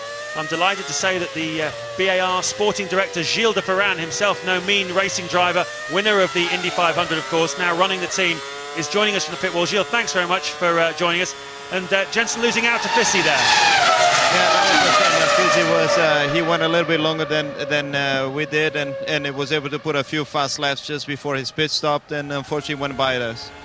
Gio, hello, it's Martin here. What bothers me is I think Jenson, you got some damage limitation to here. Jenson could be under pressure from Barrichello and Raikkonen. You might be struggling for 6th unless he can find a bit more pace. Well, I think that's, Martin, that's all we can do, really, is go as fast as we can here and see how things play out to the end of the race. Okay, good stuff. What happened to Takuma on the start line? We're not so sure. The car stalled coming into the pits here, and unfortunately we lost a whole lap. So all you can do is keep running and see where we end up. What did you make of the decision at the start with the safety car? Obviously, Takuma's car was being pushed out of the way. It was the safety car went out even after the car was pushed away. But I guess Charlie Whiting, the race director, had no alternative. Yeah, I guess he had no alternative. So just got it really didn't change much for us at all. So what are you saying to Jenson then now? Just keep cool, and keep doing his job. He's doing a great job so far. Driving very consistently, and he's just got to keep working hard until the end of the race. Well, the lap times certainly look very good, don't they, Gilles? He's lapping in the 1:22s, but giving away perhaps half a second to the Renaults and the McLarens. Yeah, the cars ahead a few tenths faster than what we are, and you know, that's our pace right now, and we got nothing to do apart from drive as fast as we can. But you know, Jensen is doing a very good job. His laps are very, very consistent, which is a good sign. Do you think tyre wear could be a factor towards the end of the race, Gilles? I think that can play a factor towards the end of the race. I guess we'll see where everybody stacks up on the last 10 or 15 laps. Thanks, Gilles. Thank you very much. Thank you very much, Gilles de Ferran, Sporting Director of BAR Honda, for joining us from the pit wall. Always great to hear from the horse's mouth during the course of the Grand Prix. Jenson Button certainly pushing the car as hard as he can. Qualified it on the front row of the grid. Now running in 4th place with Rubens Barrichello right behind him, and then Kimi Räikkönen closing down very quickly indeed on them, about a second a lap in 6th place. We're riding on board with Jacques Villeneuve, looking back from our 13th position to Christian Klien, who's had a few incidents here this afternoon, gone off the track a couple of times, been in the pits a little bit early to try and sort it out. Klien in 14th, and 15th is David Coulthard, ahead of 47 seconds ahead of Thiago Monteiro. We thought we'd lost both Jordans in this Grand Prix. Monteiro is in fact still running in 16th place, ahead of Christian Albers and Patrick Friesacker, the two Minardis. Takuma Sato is also still circulating, lapping in the same sort of pace as his teammate Button, but unfortunately for him he lost so much time with missing the start. He is dead last in 19th place. Montoya's lead creeping up to 4.7 seconds now. He's certainly happier, isn't he, since he's filled it up with fuel. It's odd, as soon as Alonso got passed by Räikkönen, although he was effectively behind him with the pit stops, Alonso's pace has not been that strong. He's got to regroup somehow and just understand. But of course we also know Montoya made a wing change during his pit stop, so it seems like he's happier with the balance of the car too. Quite a reasonable breeze, again into the tail of the car, turning into Beckett's and Stowe, two critical areas where the car is really leaning on all of its aerodynamics and mechanical grip, and a tailwind takes some of that away. Fisichella is, you know, on the quiet margin, doing a very, very good job here this afternoon. We've not seen a great deal of him, but he managed, as we said, to leapfrog Jenson Button in the first round of pit stops. He went longer on the fuel than many people did, and I wonder if he's going to go a little bit longer on the fuel. I think he is, you know, a couple of laps longer than teammate Alonso. He's only a couple of seconds behind him. Here we are on board with Giancarlo Fisichella, who's playing himself into contention to actually overtake his teammate for the second round of stops. If he can carry on at this kind of pace, he's actually going quicker at the moment times than his teammate, as Barrichello pits again on lap 33. That'll take the pressure off Jenson, and with the Ferrari pitting so quickly again for its second stop, because he was just a few tenths of a second adrift of Button, so that takes away a major pressure. Jenson's big problem though is Kimi Räikkönen is homing in on him at over a second a lap now in the second of the McLarens. So Jenson is 8.8 adrift of Fisichella in third. He's in fourth, but Räikkönen is closing in. Well, it looks like Barrichello's 3-stopping here this afternoon, which doesn't appear to be really working for him, because that stop has dropped him back down now to 7th or 8th place. I think he got out around about Jarno Trulli. So Barrichello, who was in quite a promising position early on a different strategy from the others, he's stopped twice, everyone else has stopped once. And that's good news for Jenson Button, because that moves him back up into 4th place. Still holding on is Jenson Button, lapping as hard as he can. This is what it feels like then, out of the complex. Huge crowd on the left, they're blowing their air horns for him as he came onto the grid. Here is Takuma Sato in 18th place, making a pit stop. But here's his teammate Jenson Button, 160 miles an hour then through Copse Corner. Just take us around a lap of Silverstone, Martin. Well, he crossed the white line there. There's the delineation from the end of the pit lane into Beckett's. He just takes a breather off the throttle. You've got to clip the curbs all the way, and then it just seems to want to head off to Northampton and not turn in. Every car I've ever driven understeers through there, but no problem for Jenson as he diagonals the straight to down to Stowe Corner. You tend to take a very late apex. That means you touch the inside of the corner late on, a long way round it, and straighten the car up as quick as you can over a little blind crest. to Vale. Hook the wheels on the inside curve, leave the one on the right, otherwise it'll twist the back away and hurt your traction. And then he's so smooth in the way that he unwinds the steering wheel and applies the throttle pedal, and the heavy braking zone down, 4 gears. And again, the sawtooth curves do give you good grip. Bridge corner, let's see how it's handling. Oh, a little lift on the throttle in race conditions, the tyres beginning to go away. He couldn't stay absolutely flat through there, but nonetheless, almost. Now, the slightly frustrating part, the final long right-hander. We have to be so patient. And listen, he just squeezes the throttle on. He gets less traction control than anybody else as the grid hatchings flash underneath you and you start to pick up a reference point down to Copse Corner. There it is, a tiny little curve on the inside, a sliver on the outside you can just run along, but you cannot run wide onto. And one more time then into that incredible right-hander of Beckett's. So 100,000 paying spectators lining the banks and the grandstands, 50,000 people in the corporate boxes. There is John Button enjoying watching his son's handiwork. The smile is no longer on his face. Jensen started on the front row of the grid. He slipped back to 4th. He's under a lot of pressure here this afternoon from particularly Kimi Räikkönen, but also Michael Schumacher as well. But Buttons is a fighter, and we are just 26 laps from the finish, but an awful lot more racing still to come here at Silverstone. Lap 37 of the British Grand Prix at Silverstone. James Allen and Martin Brundle with you. Juan Montoya is leading the Grand Prix, but Alonso took a second out of his lead on the last lap. It's because of traffic. Montoya encountered more traffic through the slow complex. That's the Red Bull you can see there of Klein, Villeneuve and Heidfeld. So he's lost time, more time to Alonso. It's another second that he's lost to the Renault, who will now encounter this traffic on the faster parts of the racetrack. So Montoya losing ground on the traffic, but Louise Goodman has found Christian Horner of Red Bull Racing. Yeah, I've been keeping an eye on David Coulthard's lap times. He's just starting to pick up the pace, but I mean, he's now 2 seconds a lap faster than he was a couple of laps ago. What's going on there, Christian? Well, he lost a bit of time being lapped by Montoya and Alonso, but he's got quite a lot of fuel in the car compared with his teammate who'll be coming in very shortly. And, you know, he's sticking with it, and hopefully we can pick up a few more places towards the end of the race. So bearing in mind the fuel he's got on board, is he delivering the lap times that you would expect?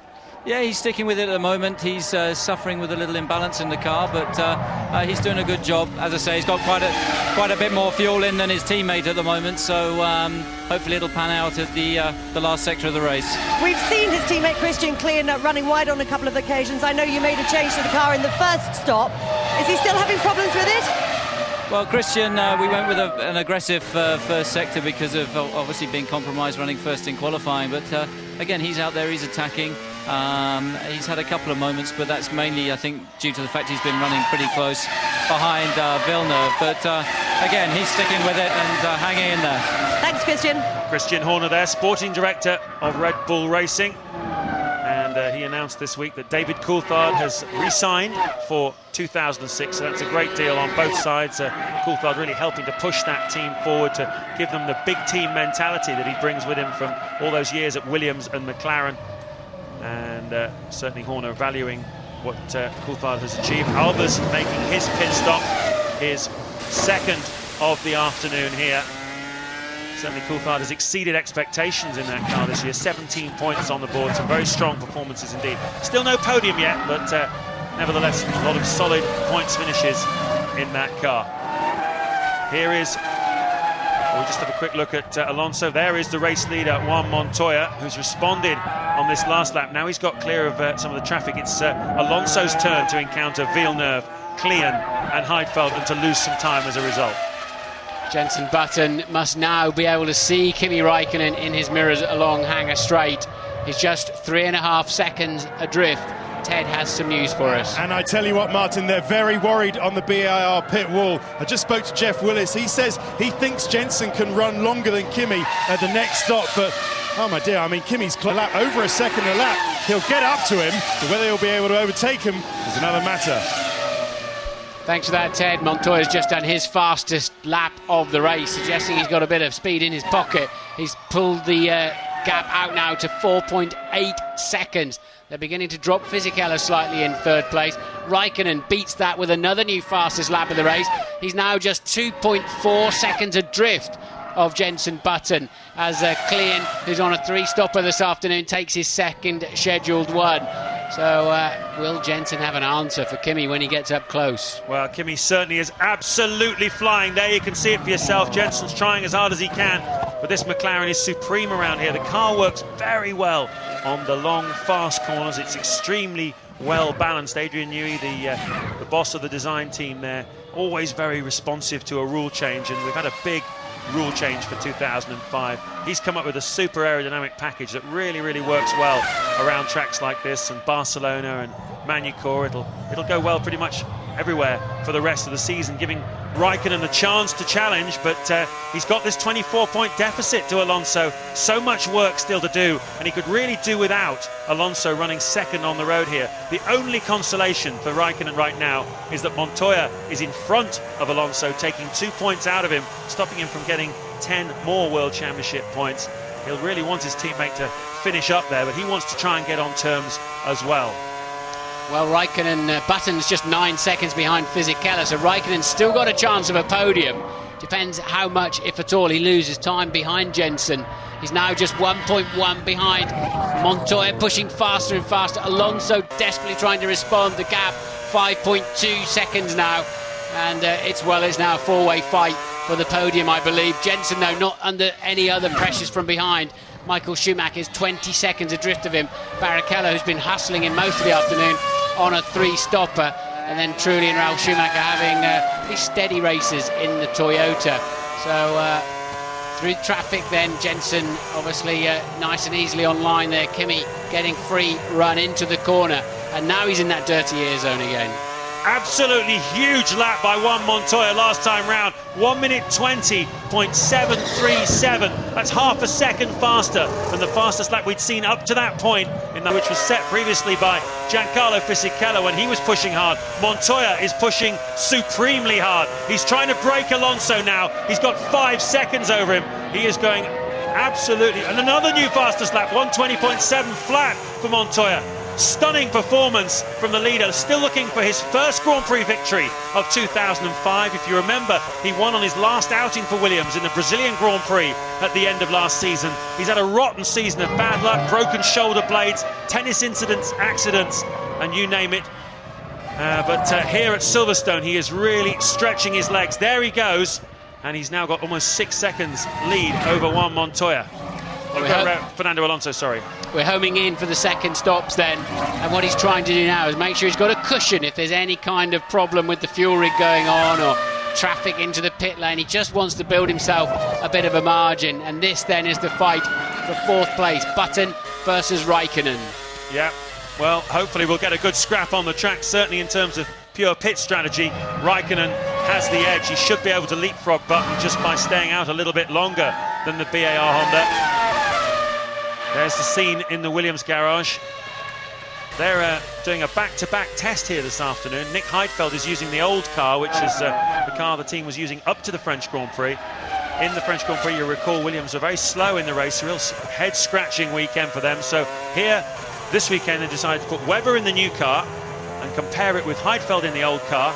And at the moment, you'd have to say that the new car is substantially faster. It's 18 seconds up the road from the old car. We're focusing now on the battle here for 4th place.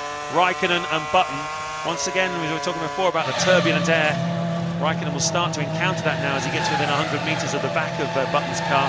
Those tyres look pretty good on the Williams. It's the older model Williams of Nick Heidfeld, pitted from 12th place. Yes, I'm afraid the Williams and the Red Bulls are going to have to rely on unreliability of others to score World Championship points today, it seems.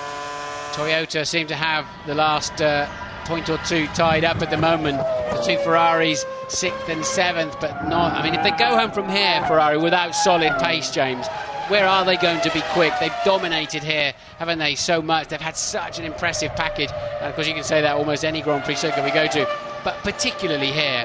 And, well, they're really struggling, aren't they? They've not got a solid race pace. Michael Schumacher now on that last lap, 2.8 seconds behind the leaders in terms of pace.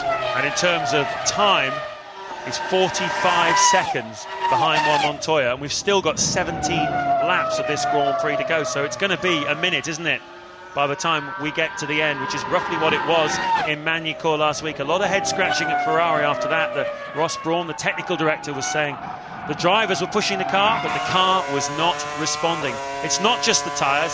Certainly Silverstone has always been a very strong Bridgestone circuit. So Jenson Button makes a pit stop. That puts Kimi Räikkönen up into 4th place. He'll go longer on the fuel, and it's going to be very difficult for Jenson to resist him now. I think Räikkönen should be able to pit and rejoin in front of Button. That'll put him down to 5th place. Just got it into first gear in time. Almost too chilled out on that pit stop there for Jenson. And as you say, surely Räikkönen's got the pace now to leapfrog him in this stage. You know what else I can see happening? I can see Fisichella getting ahead of Alonso. He's definitely faster now. And then that's going to give Renault a headache, isn't it, in terms of World Championship points for the championship leader. Yep, he is faster, almost a second faster on that last lap, 3 seconds behind his teammate. Here is Fisichella playing himself into contention. He's been driving very strongly here this afternoon, maintaining the pace of the leaders. Qualified in 6th place on the grid, but he did carry a lot of fuel. He went to lap 25 on his fuel, where teammate Alonso pitted on lap 23. So a number of the cars around Fisichella on the grid were carrying less fuel than him. Into the pits comes race leader Juan Montoya.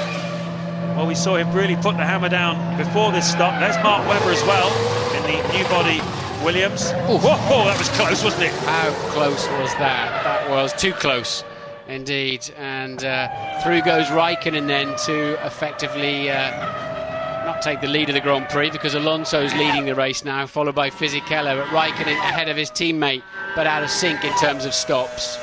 Yeah, Montoya has stopped twice. Alonso, Fisichella and Räikkönen have only stopped once, so Montoya drops in behind them. Alonso, Fisichella, Räikkönen, your top 3 at the moment.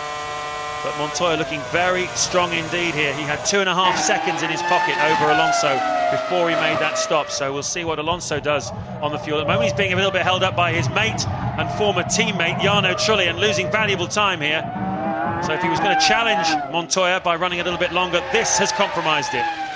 Yeah, Trulli holding him up quite badly actually now. He's got his own race to run, but when the leaders come up to lap you, you have to get out of the way. And Alonso really getting scruffy and slightly ragged. We saw this, didn't we, at the Canadian Grand Prix when Alonso was impeded, he thought, then by his teammate, and his head just went slightly jelly-like at that moment. He's got to straighten it up, and Trulli should be getting... look, he went way too deep in the corner, locked the front brake, ran wide, will pick up a bit of dirt on the tyres, it'll compromise him then, and finally Trulli gets out of the way, but the gap to his teammate down to 1.4 seconds. Exactly.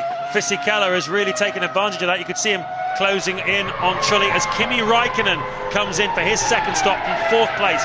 Ted Kravitz. This is going to be close with Jenson Button, but I think the Button's actually been held up by some traffic, so Kimi should be able to take this one easily. Good stop by the McLaren boys, but where's Jenson? Well, good question, Ted. Jenson is now just coming out of Woodcote corner, so Kimi's got the length of the pit straight over him, so that worked extremely effectively. Button, a combination of not quite having the pace of the McLaren and also encountering traffic, meant that Räikkönen, as we predicted, was able to leapfrog Button for that 4th place. Here for the 3rd time this afternoon they're into the pits, a strategy that has not worked at all for Rubens Barrichello. He started in front of his teammate Michael Schumacher. He now pits and drops further back behind Schumacher. Schumacher was 6th, Barrichello 7th before this stop. Yes. Fisichella closed the gap down to 1.4 to his teammate, but he's so far 4/10 slower on this lap. Alonso's had to stand on the gas a little bit, otherwise he's in great danger of being passed by his teammate, because as then Fisichella pits earlier than Alonso this time around. He was, as you said, 2 laps later last time. They short have filled him, and that's taken a little bit of the pressure off Alonso, no doubt about it. Oh, he stalled it! No!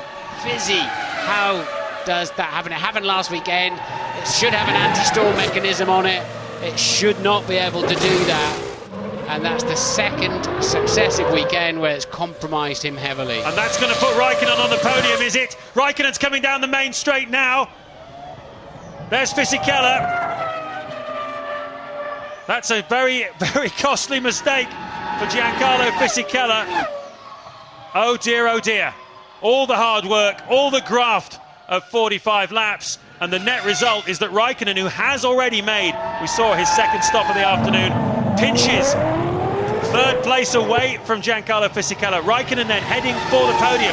Michael Schumacher makes his second stop of the afternoon. He should be able to rejoin in front of Rubens Barrichello. So Barrichello, who qualified in front of Michael Schumacher, Barrichello was 5th, Michael Schumacher was 9th. Barrichello's managed to get himself passed by Michael Schumacher by having the wrong strategy. That's what happens when you start in front but you've got the wrong strategy. Michael comes out in front. Explains why Rubens looked so handy at the beginning of the race too, doesn't it? Quite a bit lighter. So Fisichella's heavily compromised there with that stalled situation. The system shouldn't allow that to happen, but for whatever reason it's not happening on the sister car, and Alonso pumping in some hot laps now. He's 18.6 seconds ahead of Montoya, but he's got to make another stop. It'll be a very short stop. Surely Montoya's got enough to take his first victory for McLaren. It would have been close if Alonso hadn't got held up behind Trulli, as we saw in the complex a couple of laps ago. His pace has been tremendous in this period. He's about a second a lap faster than Montoya, who's carrying more fuel. This is the period where you need to put the hammer down. He had the laps to do it, he had the pace to do it, but he got held up, and it's going to be quite close between the two of them. This is the scrap then, a little bit further down the field. Mark Webber in the BMW Williams in 11th place. David Coulthard is in 12th place, and well, Webber and Williams due to tell BMW what their engine plans are for next year, or whether or not they want BMW to be their engine supplier within the next couple of weeks. That situation quite fluid as Toyota Ralf Schumacher exits the pits. He was 6th before that stop. Certainly Cosworth and Toyota and Honda all options for Williams. Coulthard's through. Coulthard passed Webber, but he's got to stop. He's made one stop, Webber's made 2. Coulthard with a lot of pace at this stage of the Grand Prix, but I still don't think they're going to score any World Championship points this afternoon. Alonso's lead up to 19 seconds over Montoya now. Coulthard dives into the pits. This is how he did it. Ooh, that looked a bit touch and go, didn't it? But a wall of death around the outside, and got away with it. But I think that in reality Webber knew that wasn't absolutely for position as DC makes his second and final stop. From 12th place then, David Coulthard. Neat and tidy, very, very short stop. That gives you an indication of how short Alonso's stop is going to be when he makes it. That's all the fuel you need to get to the finish now, around 5 or 6 seconds. What is the margin now? 19 seconds Alonso has as Coulthard rejoins in front of Villeneuve. That's 12th place. Yeah. Villeneuve then, we saw these two fighting earlier on in the Grand Prix. They have very similar speed. Villeneuve, you have to say, has driven very well this weekend and had good pace, good genuine pace. Alonso pits from the lead. He had a 19-second lead. It would have been about 19.4 given this first 2 sectors of this lap. And he's now got to have a short fill and get out of the pit lane. Surely Montoya's got enough of an advantage. That is a short fill. Look at that, 4.9 seconds. This is going to be nip and tuck. Certainly is. Montoya crosses the start-finish line now. There he is on the right of your screen, but he's going to nip through, no problem at all. It's nothing like as close as it was first time round. And you could see that Alonso had the laps to do it, but he got held up by traffic, particularly Jarno Trulli, and that's cost him the chance of victory today. Mind you, if you'd asked Alonso earlier in the weekend what he thought his chances of beating the McLarens here were, he'd have said pretty slim. The fact that he's given it such a good run here this afternoon is a huge credit to him. It's been a wonderful scrap between the two of them. It's not over yet, though. 11 laps still to go. Alonso then drops in behind Montoya. Montoya leading on lap 50. Alonso second. Raikkonen looking for a podium in third. Fisichella fourth. Button is 5th, 10 seconds behind Giancarlo Fisichella, and then it's Michael Schumacher in 6th. Through to the finish then here at the British Grand Prix, just 9 laps to go. It's been battles all the way through the field all afternoon here. Juan Montoya off the start line, starting third on the grid, managed to pass Jenson Button and Fernando Alonso dramatically into turn 1. We had a safety car though at the beginning for Takuma Sato, who stalled before the start of the Grand Prix, had to push his car away, and the safety car was deployed just for a lap, but once they resumed, Once again, Montoya and Alonso had a tremendous struggle. Meanwhile, Michael Schumacher and Kimi Raikkonen were delayed behind Jarno Trulli. That really cost Raikkonen any chance of a victory here this afternoon. He is on target for a podium, though. He's third at the moment, behind Montoya, leading Alonso in second place. You're looking at the battle between Heidfeld and Coulthard. The Red Bulls, the Saubers and the Williams have been duking it out, really, for the places outside the top 10 all afternoon. Jenson Button's been a factor. He was running third earlier on, but he got jumped at the first round of pit stops by the Renault of Giancarlo Fisichella, and then more recently he's been jumped by Kimi Raikkonen. So Button is lapping in 5th place at the moment. Fisichella could have got the podium. He had Raikkonen behind him looking comfortable, but then at his second stop he stalled it on the way out, and that cost Fisichella the chance of the podium. At times when it's really mattered and he's needed the speed, Montoya has had it. He's dug deep and found the speed, but he was vulnerable just around the time of the second stops. Alonso had the opportunity to take the victory, but unfortunately for him, on the couple of laps he had extra on the fuel, he wasn't able to do the lap times he needed because he got held up behind Jarno Trulli in particular, and that cost him. Takuma Sato making his way back through the field, and that could even have been for position, actually. In fact, it was, because he's also 2 laps down after that initial problem not starting the Grand Prix properly. But the quality in depth, there's only 20 cars out there, but you know, you've got a Williams there.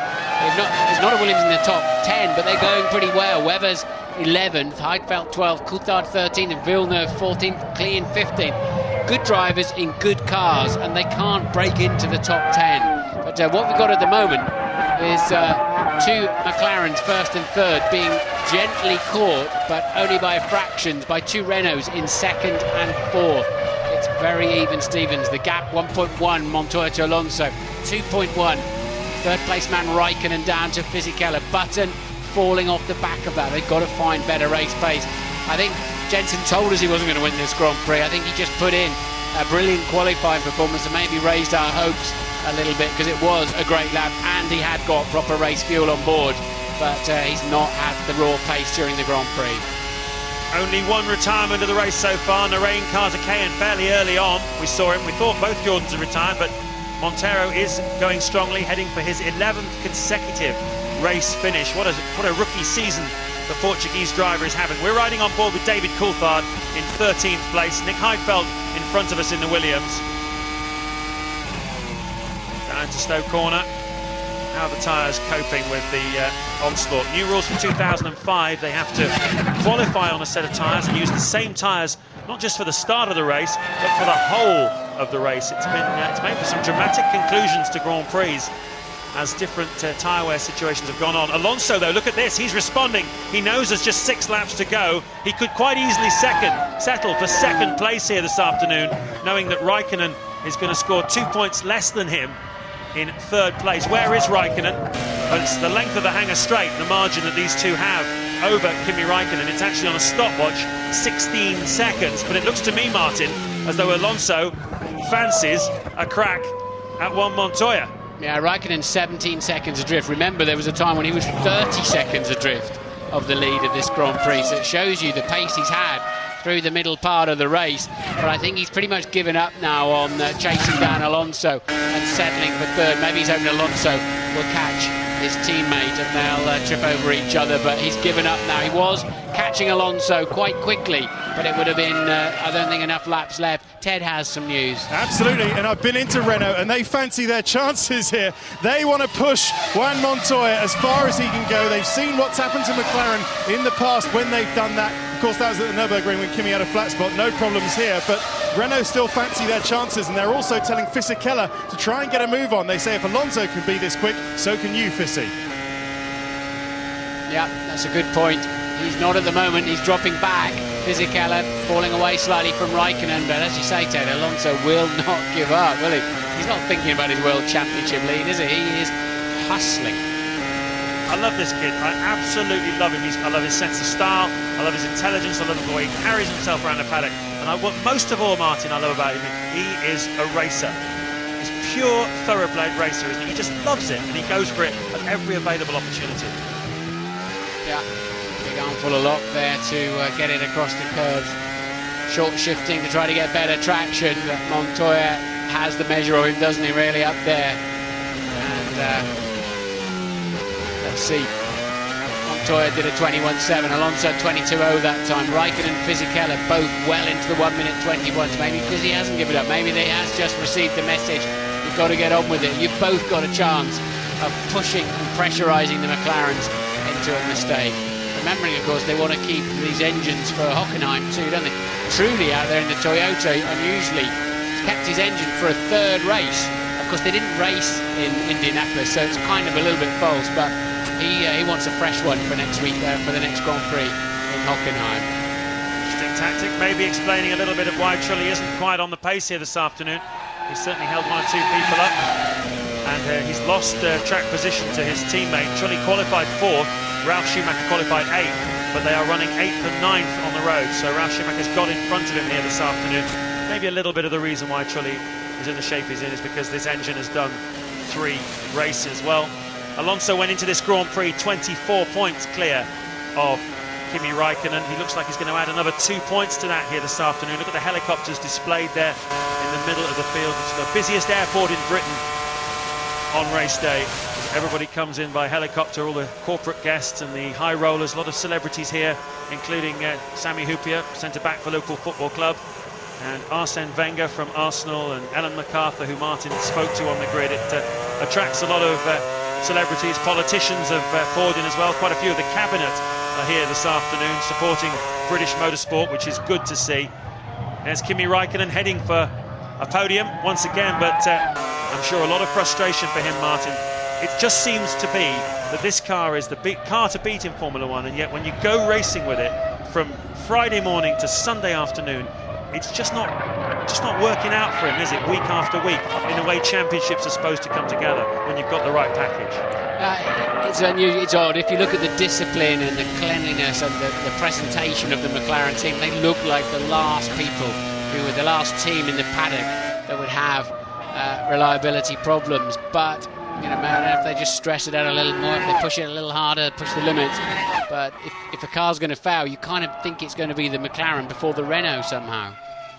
Yeah, certainly looks like it. Renault go racing in a very tactical and astute way. Pat Simmons, a very serious and experienced engineer, was Michael Schumacher's race engineer back in the good old Benetton days when Schumacher won 2 world titles.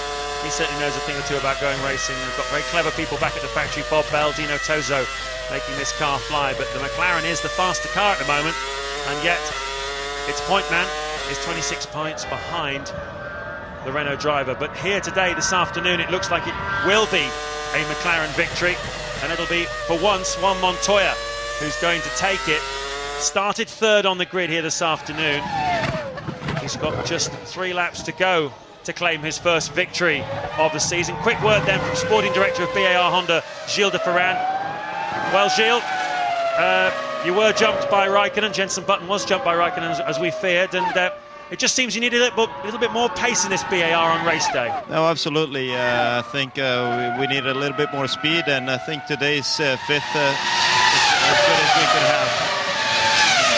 Takuma's had good pace, hasn't he? Although he's not obviously going to show we're losing a lap, he's actually had very solid pace back there. No, absolutely. It's unfortunate that we lost a lap with the car stalling on the grid, but he's been going fast throughout the race. So it looks like both cars were fairly consistent throughout the race. Jenson have been driving very consistent, very fast throughout the race. We just need a little bit more pace to catch the Renault and the McLaren.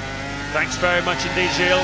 We look forward to Jenson Button, Takuma Sato and BAR Honda challenging for victories in the second half of this Formula One Championship. Certainly, Martin, the picture I saw when I went to Jerez in early February for the winter testing was McLaren and Renault, the fastest cars.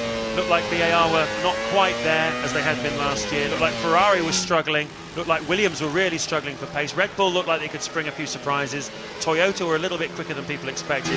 And here we are 11 races into the World Championship. That picture is still the picture of Formula One. It's been an incredible development race, and yet they've all basically moved relative to each other at the same pace. One thing bothers me about today, though, we've talked about it all year, how difficult it is to follow the other cars under these 05 regulations. The drivers have been bitching about it since day one of the season. And at this track, we have seen a lot of overtaking in recent years, and today it couldn't and hasn't happened other than in the pit lane.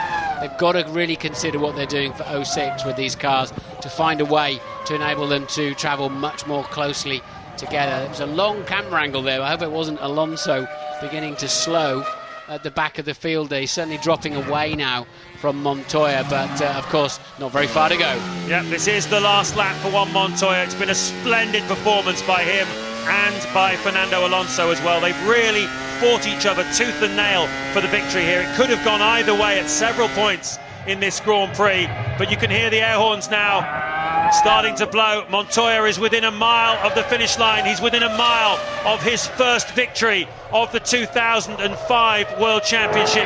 After 75 starts in Formula One, he's not won as many as he should have done. He'll be the first to admit that. This is going to be only his 5th career victory, but it's been a terrific one, and what a place to do it on McLaren home soil. Juan Montoya wins the British Grand Prix! And there is Alonso to finish second, take another crucial 8 World Championship points. Kimi Raikkonen could come across the line any moment now in 3rd place, having fought his way up from 12th on the grid. A tremendous effort, but that early laps were crucial, as we knew they would be. Fisichella, but for that stall in his pit stop, would have been on the podium. Kimi making a big point on the final lap, not quite sure what the point is. He goes a second a lap faster than anybody else has done in this Grand Prix. 120.5 would have put him right at the front of the grid. He had an incredible amount of performances. Button comes over the line in 5th place. Fisichella's already finished in 4th. What's the message there from Raikkonen? He finished just 14 seconds away from Montoya, but what a final lap. The Ferraris then are going to come home in 6th and 7th. They've got to go and find some speed from somewhere. It's not happening. It certainly isn't. Michael Schumacher yet to cross the start-finish line, but he was 72 seconds behind Montoya at the start of the last lap. That's an awful lot to give away. And, well, Juan Montoya's got his first victory, and no one, Louise Goodman, will be happier about that than his devoted, loving wife, mother to his son Sebastian, Connie Montoya. You are absolutely right, James. I'm with Connie now. Connie, you must be one very, very happy lady. Yeah, to tell you the truth, the team deserves it, Juan deserves it, and yeah. I don't have words, really. He really has just been the class of the field today, hasn't he? It was touch and go at times with Alonso, though. Were you getting a bit nervous for him? No, I was drinking a little bit of wine, relaxing, but no, I think Juan is a great driver. He has a great car, and I think it was time he got it, so he deserves it. We're very happy for him. I see you got little baby Sebastian in your arms here. First podium, so... Did he sleep through that one, or did he pay any attention? No, he was paying attention sometimes, and others not. Thanks for talking to us, Connie. Go out and enjoy the victory. Well, not only the first victory of the season for Montoya, Martin, but the first time he stood on the podium, which shows you what kind of a topsy-turvy year he's had. Early part of the season, finished 6th in Australia, 4th in Malaysia. Then came the injury, however sustained, whether it was a tennis accident or, as some suspected, falling off a motorbike, who knows. But it put him out at a crucial phase when McLaren brought this development package onto the car. New engine, much, much more powerful engine from Mercedes, new bodywork, new steering, new suspension. And Raikkonen took all the benefit from that, going on a winning streak in Spain, in Monaco, and also in Montreal. Montoya could have had victory in Montreal. It was taken away from him by a pit mix-up for the McLaren team. But here at Silverstone, the track he knows well from his British Formula 3 days where he spent his apprenticeship, he's got his race victory. You can see the two Williams finishing outside the top 10. Coulthard, two-time winners of this Grand Prix, Coulthard and Villeneuve, unable to make a deeper impression on the race than 13th and 14th. And Montoya is the winner. I wonder why Raikkonen, he obviously must turn the revs up a little bit on the last lap and to put that lap time in. And just wondering why he took the trouble to do that, really. Maybe that's him sending a message to the team, or sending probably more likely actually, sending a message to Juan Pablo Montoya of, hey, don't worry, I had the speed if I only had the grid slot and didn't have the engine problem.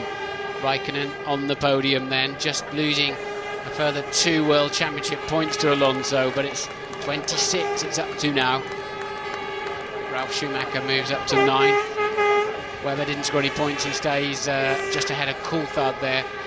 Moves down to 11th and still obviously a long way ahead of Button, who's only just started scoring points. Now, it's that time of the day as Jenson Button makes his way through and collects the applause of the crowd. There's the designer of the McLaren, the chief of the technical team, Adrian Newey. How many races and world championships has he won with Williams and McLaren over the years? Renault break through the 100 barrier in the Constructors' Championship. It's been a wonderful season for them so far. It's that time of the day, Martin, where we've got to consider who the driver of the Don't look at me like that. I know you always get into trouble from everybody you don't choose in the paddock. Come up to you the next race and say, why didn't you pick me? But I mean, it's their deputation to come and poke me in the chest. But on a number of occasions now, and it's only my opinion, it's me, what I think is my gut reaction to the day. Montoya, his first win for McLaren, a very, very good drive. But you have to say, Raikkonen finished just 14 seconds adrift. We know Montoya was hustled all the way by Alonso, so that was pretty much his speed. And that means Raikkonen took best part of quarter of a minute out of them, despite being disadvantaged in the traffic. So it goes to Raikkonen for me. Onto the podium comes the winner.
Rings out loud and true over Silverstone. It's been a week of darkness and tragedy for many, joy as well, with the news that we got the Olympics here in Britain in 2012. Juan Montoya collects his trophy. Formula One decided to put a spectacle on here, observing a minute's silence for the victims of the bombings in London before the race, putting on a great show here this afternoon, just showing that the UK can certainly host a world-class event, no problem. Adrian Newey knows how to build a world-class Formula One car, no problem. And that three of the finest drivers in the world have entertained us royally.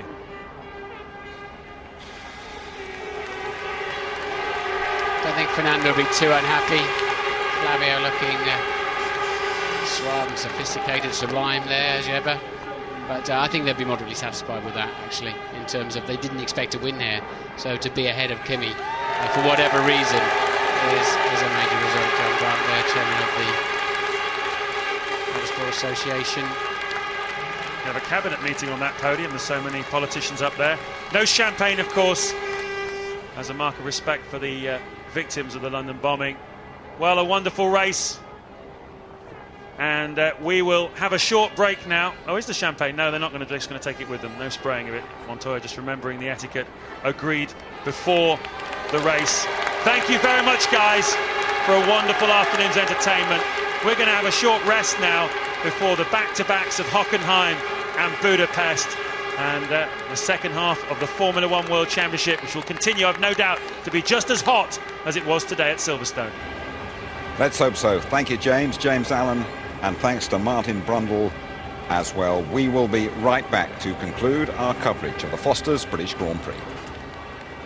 You are back with us at Silverstone. Just to tell you that ITV Sport are host broadcasters for the British Grand Prix this afternoon. I feel very proud of the efforts of director Keith Mackenzie and his team. Let's just confirm the result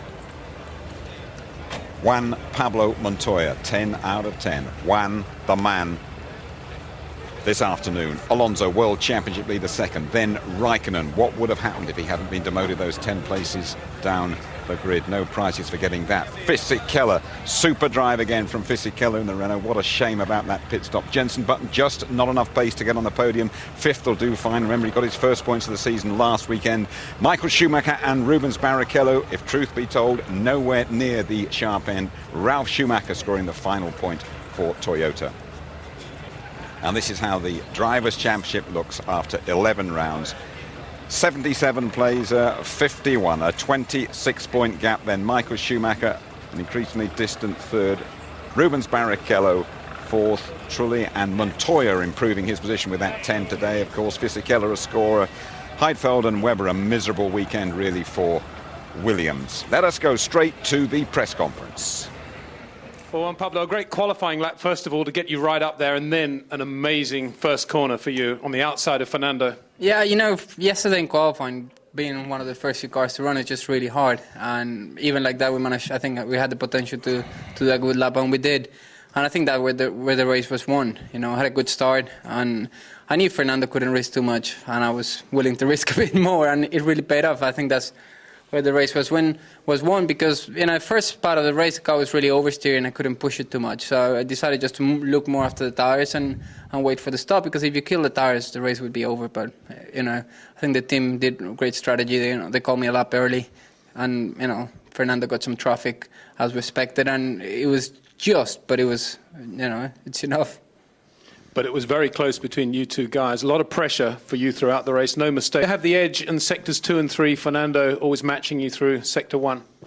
I don't know, the car in the first sector, turn 1 was quite oversteery, and I had big moments at the beginning of the race going into Beckett's. And I know when you lose it there, you not only lose it, but you have a big shunt. And, you know, it's to lose half a tenth, it wasn't worth it. You know, we knew the car was quick. And I think when I had to push to open the gap, it paid off, you know. It was just enough, and I think Fernando had a bit of traffic that helped. But well, just enough just after that first pit stop as well, side by side with Fernando going into Beckett's again. Yeah, it was good. You know, I think it's great racing, and you know, I want to thank everybody in McLaren and Mercedes.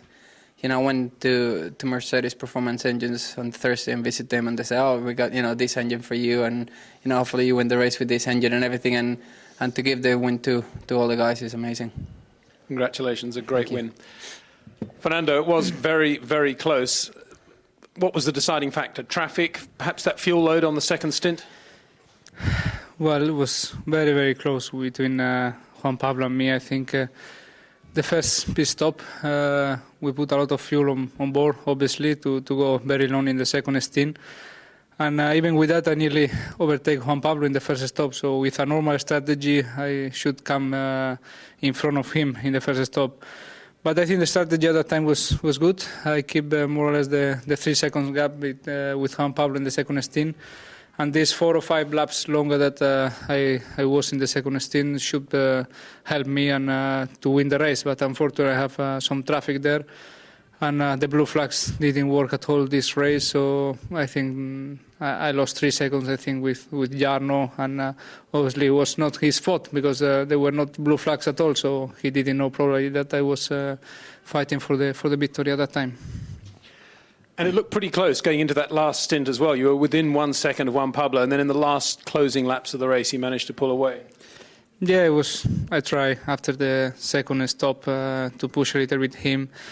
But I think it was really difficult to overtake. I knew what was the pace of Juan Pablo and me, very similar, because all the first stint I was with him. So, you know, the last 3 or 4 laps, Kimi was quite far away. So I just relaxed and keep the second place that for us is a dream come true here in Silverstone.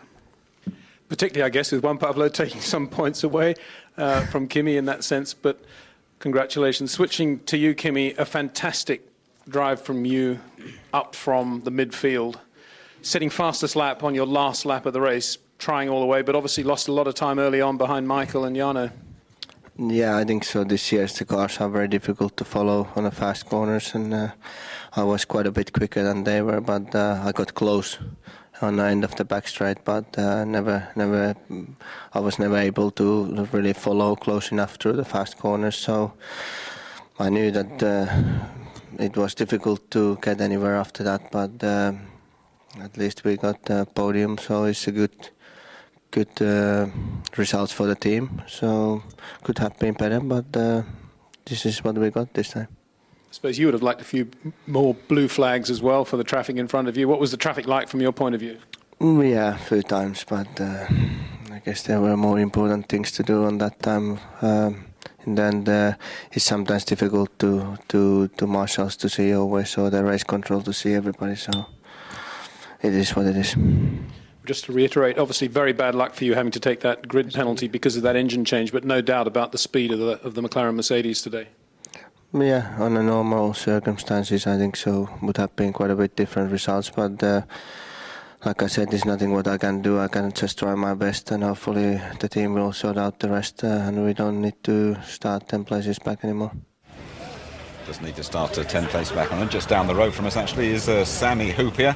I think he'd have fancied seeing Kimi Räikkönen go a little bit further, but he must realise exactly what Kimi has done this afternoon. Big F1 fan, comes here pretty regularly, does Sami Hupia. Mark, overall view of the race? Not quite the excitement that we expected, but I have to say, agreeable with what Martin Brundle said. Kimi Räikkönen, an outstanding job. Montoya, fantastic. We said at the beginning of the show he might be the fly in the ointment, and he was. You were spot on about Jenson Button as well, and just talk to people out there, Tony, who might be slightly disappointed that Jenson hasn't managed to break his winning duck here. Yeah, I mean, it's like the press. They were giving him a hard time about 6 years and 91 races, and he still hasn't managed to get off the cusp. He's had more podiums last year, 10 of them, and he still hasn't managed to win. But the car is not quite ready yet. Mark knows you've got to be in the right place at the right time. You have to have the equipment. They're getting better. He may still get that win he wants before the end of the year if they can improve the whole package. I think we knew the game was up for Jenson right from the start of the race. He didn't really get away well, did he? He didn't get a great start. Montoya obviously very quick off the line as well, just taking the position off of Jenson off the front row, and then Jenson kind of gets a lot of pressure on his shoulders when he gets into that first turn. But overall a very clean first corner, but the excitement still comes here with Montoya slipping around the outside of Alonso. Great move. Montoya is a true racer. Absolutely brilliant work that by Montoya. You don't often see those Renaults beaten off the line, do you? No, you don't. They have electric starts, but if you go back to Brazil, where he had his last win, that's when Kimi Räikkönen, versus Juan Pablo Montoya, we saw the new battle of the teammates. The beginning of this year, they took time out of each other by battling each other rather than the competition around them. The other thing is that Montoya is now getting to grips with the McLaren, really learning about the car, and that's what Kimi already knows that with his engineer Mark Slade. He's absolutely on it. Excellent work we saw throughout the Grand Prix in the pits, but Jacques Villeneuve had a bit of a moment in there, didn't he? Or one of the mechanics did before he got involved with David Coulthard. Yeah, a little bit of an issue there. I mean, nothing that Jacques can do when he's driving the car. He gets released. Unfortunately, he got tangled up with the fuel going in. The guy seems to be quite hurt there, but I think overall he's come away from it with no injuries. Absolutely okay, and that's this moment between DC and Jacques Villeneuve. Yeah. They're supposed to be mates, aren't they, those two? They're mates, but obviously not on the circuit. It's dog eat dog, but a good move by Jacques Villeneuve. He's had a strong weekend. Let's hear what he's made of his weekend. Jacques Villeneuve talking now to Louise Goodman. Well, Jacques, you're looking pretty racy out there. Well, that's what we're paid to do, and it was fun with David and Christian. We had some fun battles, not for much because we're fighting at the back. Sadly, I made a mistake in the first pit stop, and we're used to, as soon as we see the lollipop move, we just let go of the clutch, and when the Red Bull got ready for the pit stop, I just let go of the clutch when I saw movement, and it wasn't the lollipop, it was something else. That must kind of put you off his stride a bit. Yeah, and also I ran over the foot of a mechanic and hurt his leg, so I'm not happy about that. When something like that happens, did you get straight on the radio to the team to check out how he is? I didn't know until the race was over. So I guess they didn't want to tell me until the race was over, because then it wouldn't change anything in the race.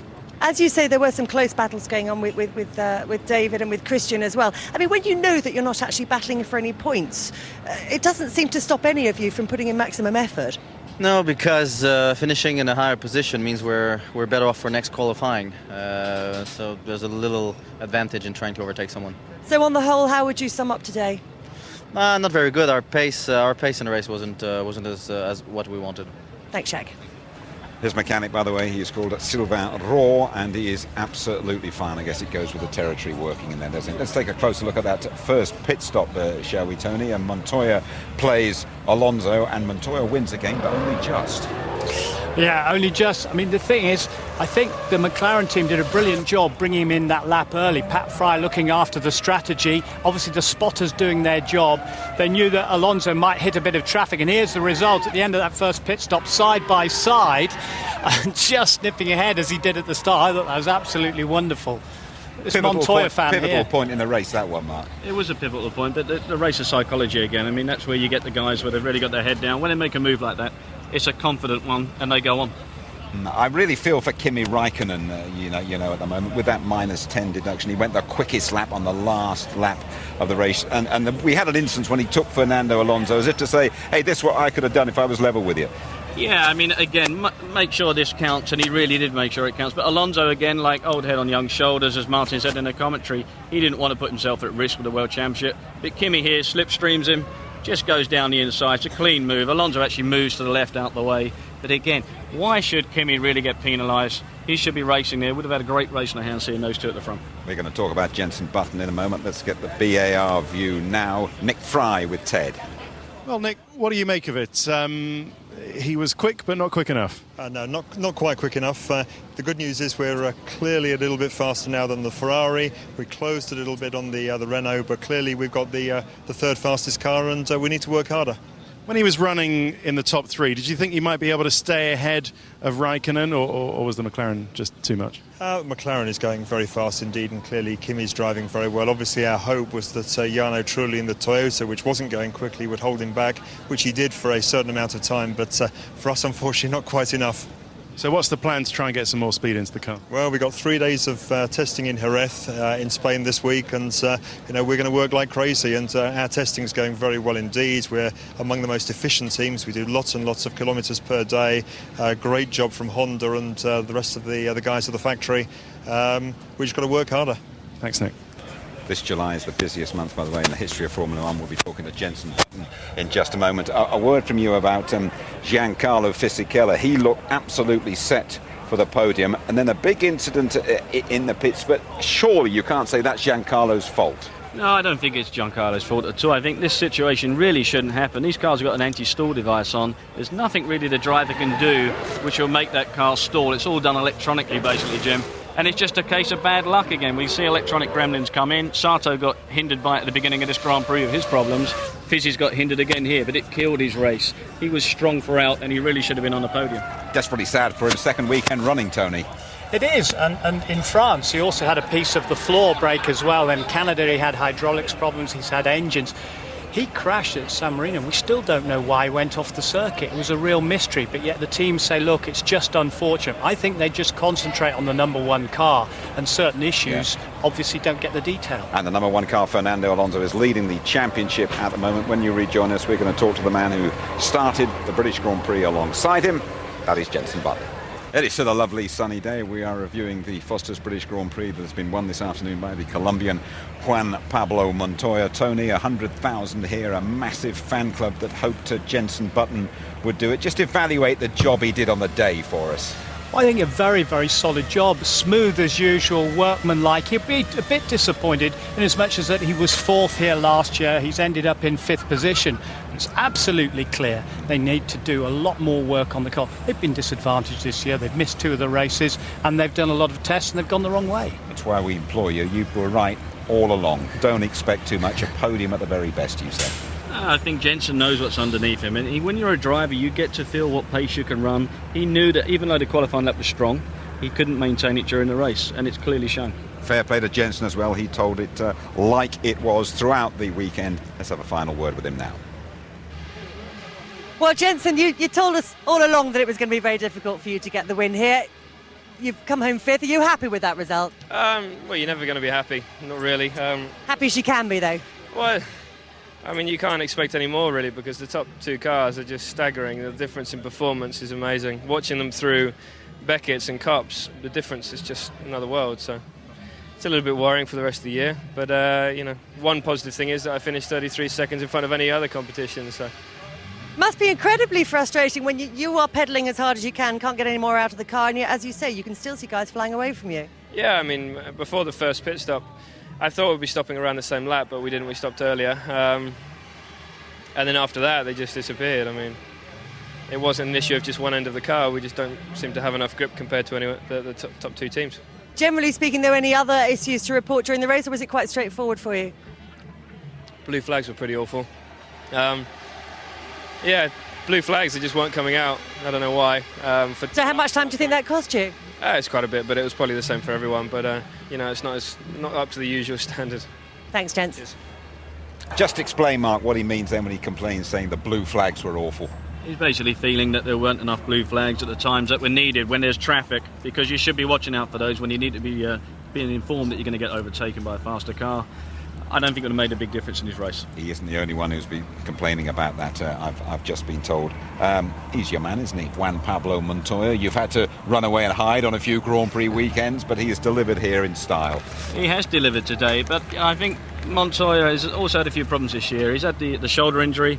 He's been trying to get to grips with McLaren and the team. It's a different format to where he came from with Williams, but he has got the ability to win Grand Prix, as we've seen, and it's clearly been shown again today. First win for McLaren Mercedes. He seems to be getting used to that new machinery at last. Yeah, he is, but we mustn't forget he's also disadvantaged himself this year. He's been a naughty boy a few times. He ran a red traffic light at Canada. All right, the team called him in the wrong time, but it was up to him to take himself out of the pits. And he also had the big incident of Monte Carlo when he caused the crash. The FIA have been watching him very carefully, and they warned the team, you've got to behave, Juan Pablo. But, you know, he's just such an exciting guy, and he's just so good on the track. Let him have at it. Let us see what his boss made of his performance. Well, many congratulations, Ron. He's had such a difficult year, Montoya. What's this going to do for him? Cheer him up a bit, I should think. It was a good race, disciplined way. Difficult tactics. Of course, Renault fueled a bit longer, so we had to really open enough gap to hold the lead, which he did. So he did a great job on that. Kimi, what you can say? 13th to 3rd. Lap record on the last lap. Great effort. First and third, not too bad. What does it do to his championship, Kimi's? Oh, it's 2 points. It's not the end of the world. You know, we're going to win some more races, and we had the speed to come first and second, and that's all that matters. You know, we've got to focus on the next race. Enjoy the moment. Focus on the next race. Well done, Ron. He is enjoying it. He's looking forward to the rest of the season as well. Giancarlo Fisichella finished 4th in the British Grand Prix. Well, Giancarlo, congratulations on the points. Great for you to finally get a result in. Yeah, it was quite very important to go through the end of the race. Unfortunately, the engine stalled again in the pit stop. Otherwise, I was able to finish in 3rd position. But considering that it's been a good day anyway, because we knew McLaren was quicker than us here, and 2nd and 4th, it's good anyway. Just tell us what happened with that engine stall, because that probably cost you a podium place, didn't it? How does that kind of thing happen, not once but 2 races in a row? Yeah, I don't know. Now we'll investigate what the problem is. Maybe it's a software problem. Because in theory, the car has electronics that would stop it doing that, doesn't it? Yeah, exactly. Thanks, Giancarlo. You've got to feel sorry for him with Alonso blazing away at the top of the championship. I think it's desperate for Fisichella because he's such a talented driver, and we've always waited till he got back into a really decent car what he could do. He did a wonderful job here last year in the Sauber, if you remember, and he put in some great long runs in that Sauber, which wasn't very competitive, let's be honest. He scored some great points last year. Good day though, nice race, lovely weather, excellent for Montoya. Super day for Montoya and great day for McLaren. I mean, impressive effort by the team in general, and Raikkonen, man of the day. Broken his shoulder, he has been disqualified. His teammate has taken most of the plaudits. Juan Pablo Montoya deserves this one. Cheerio.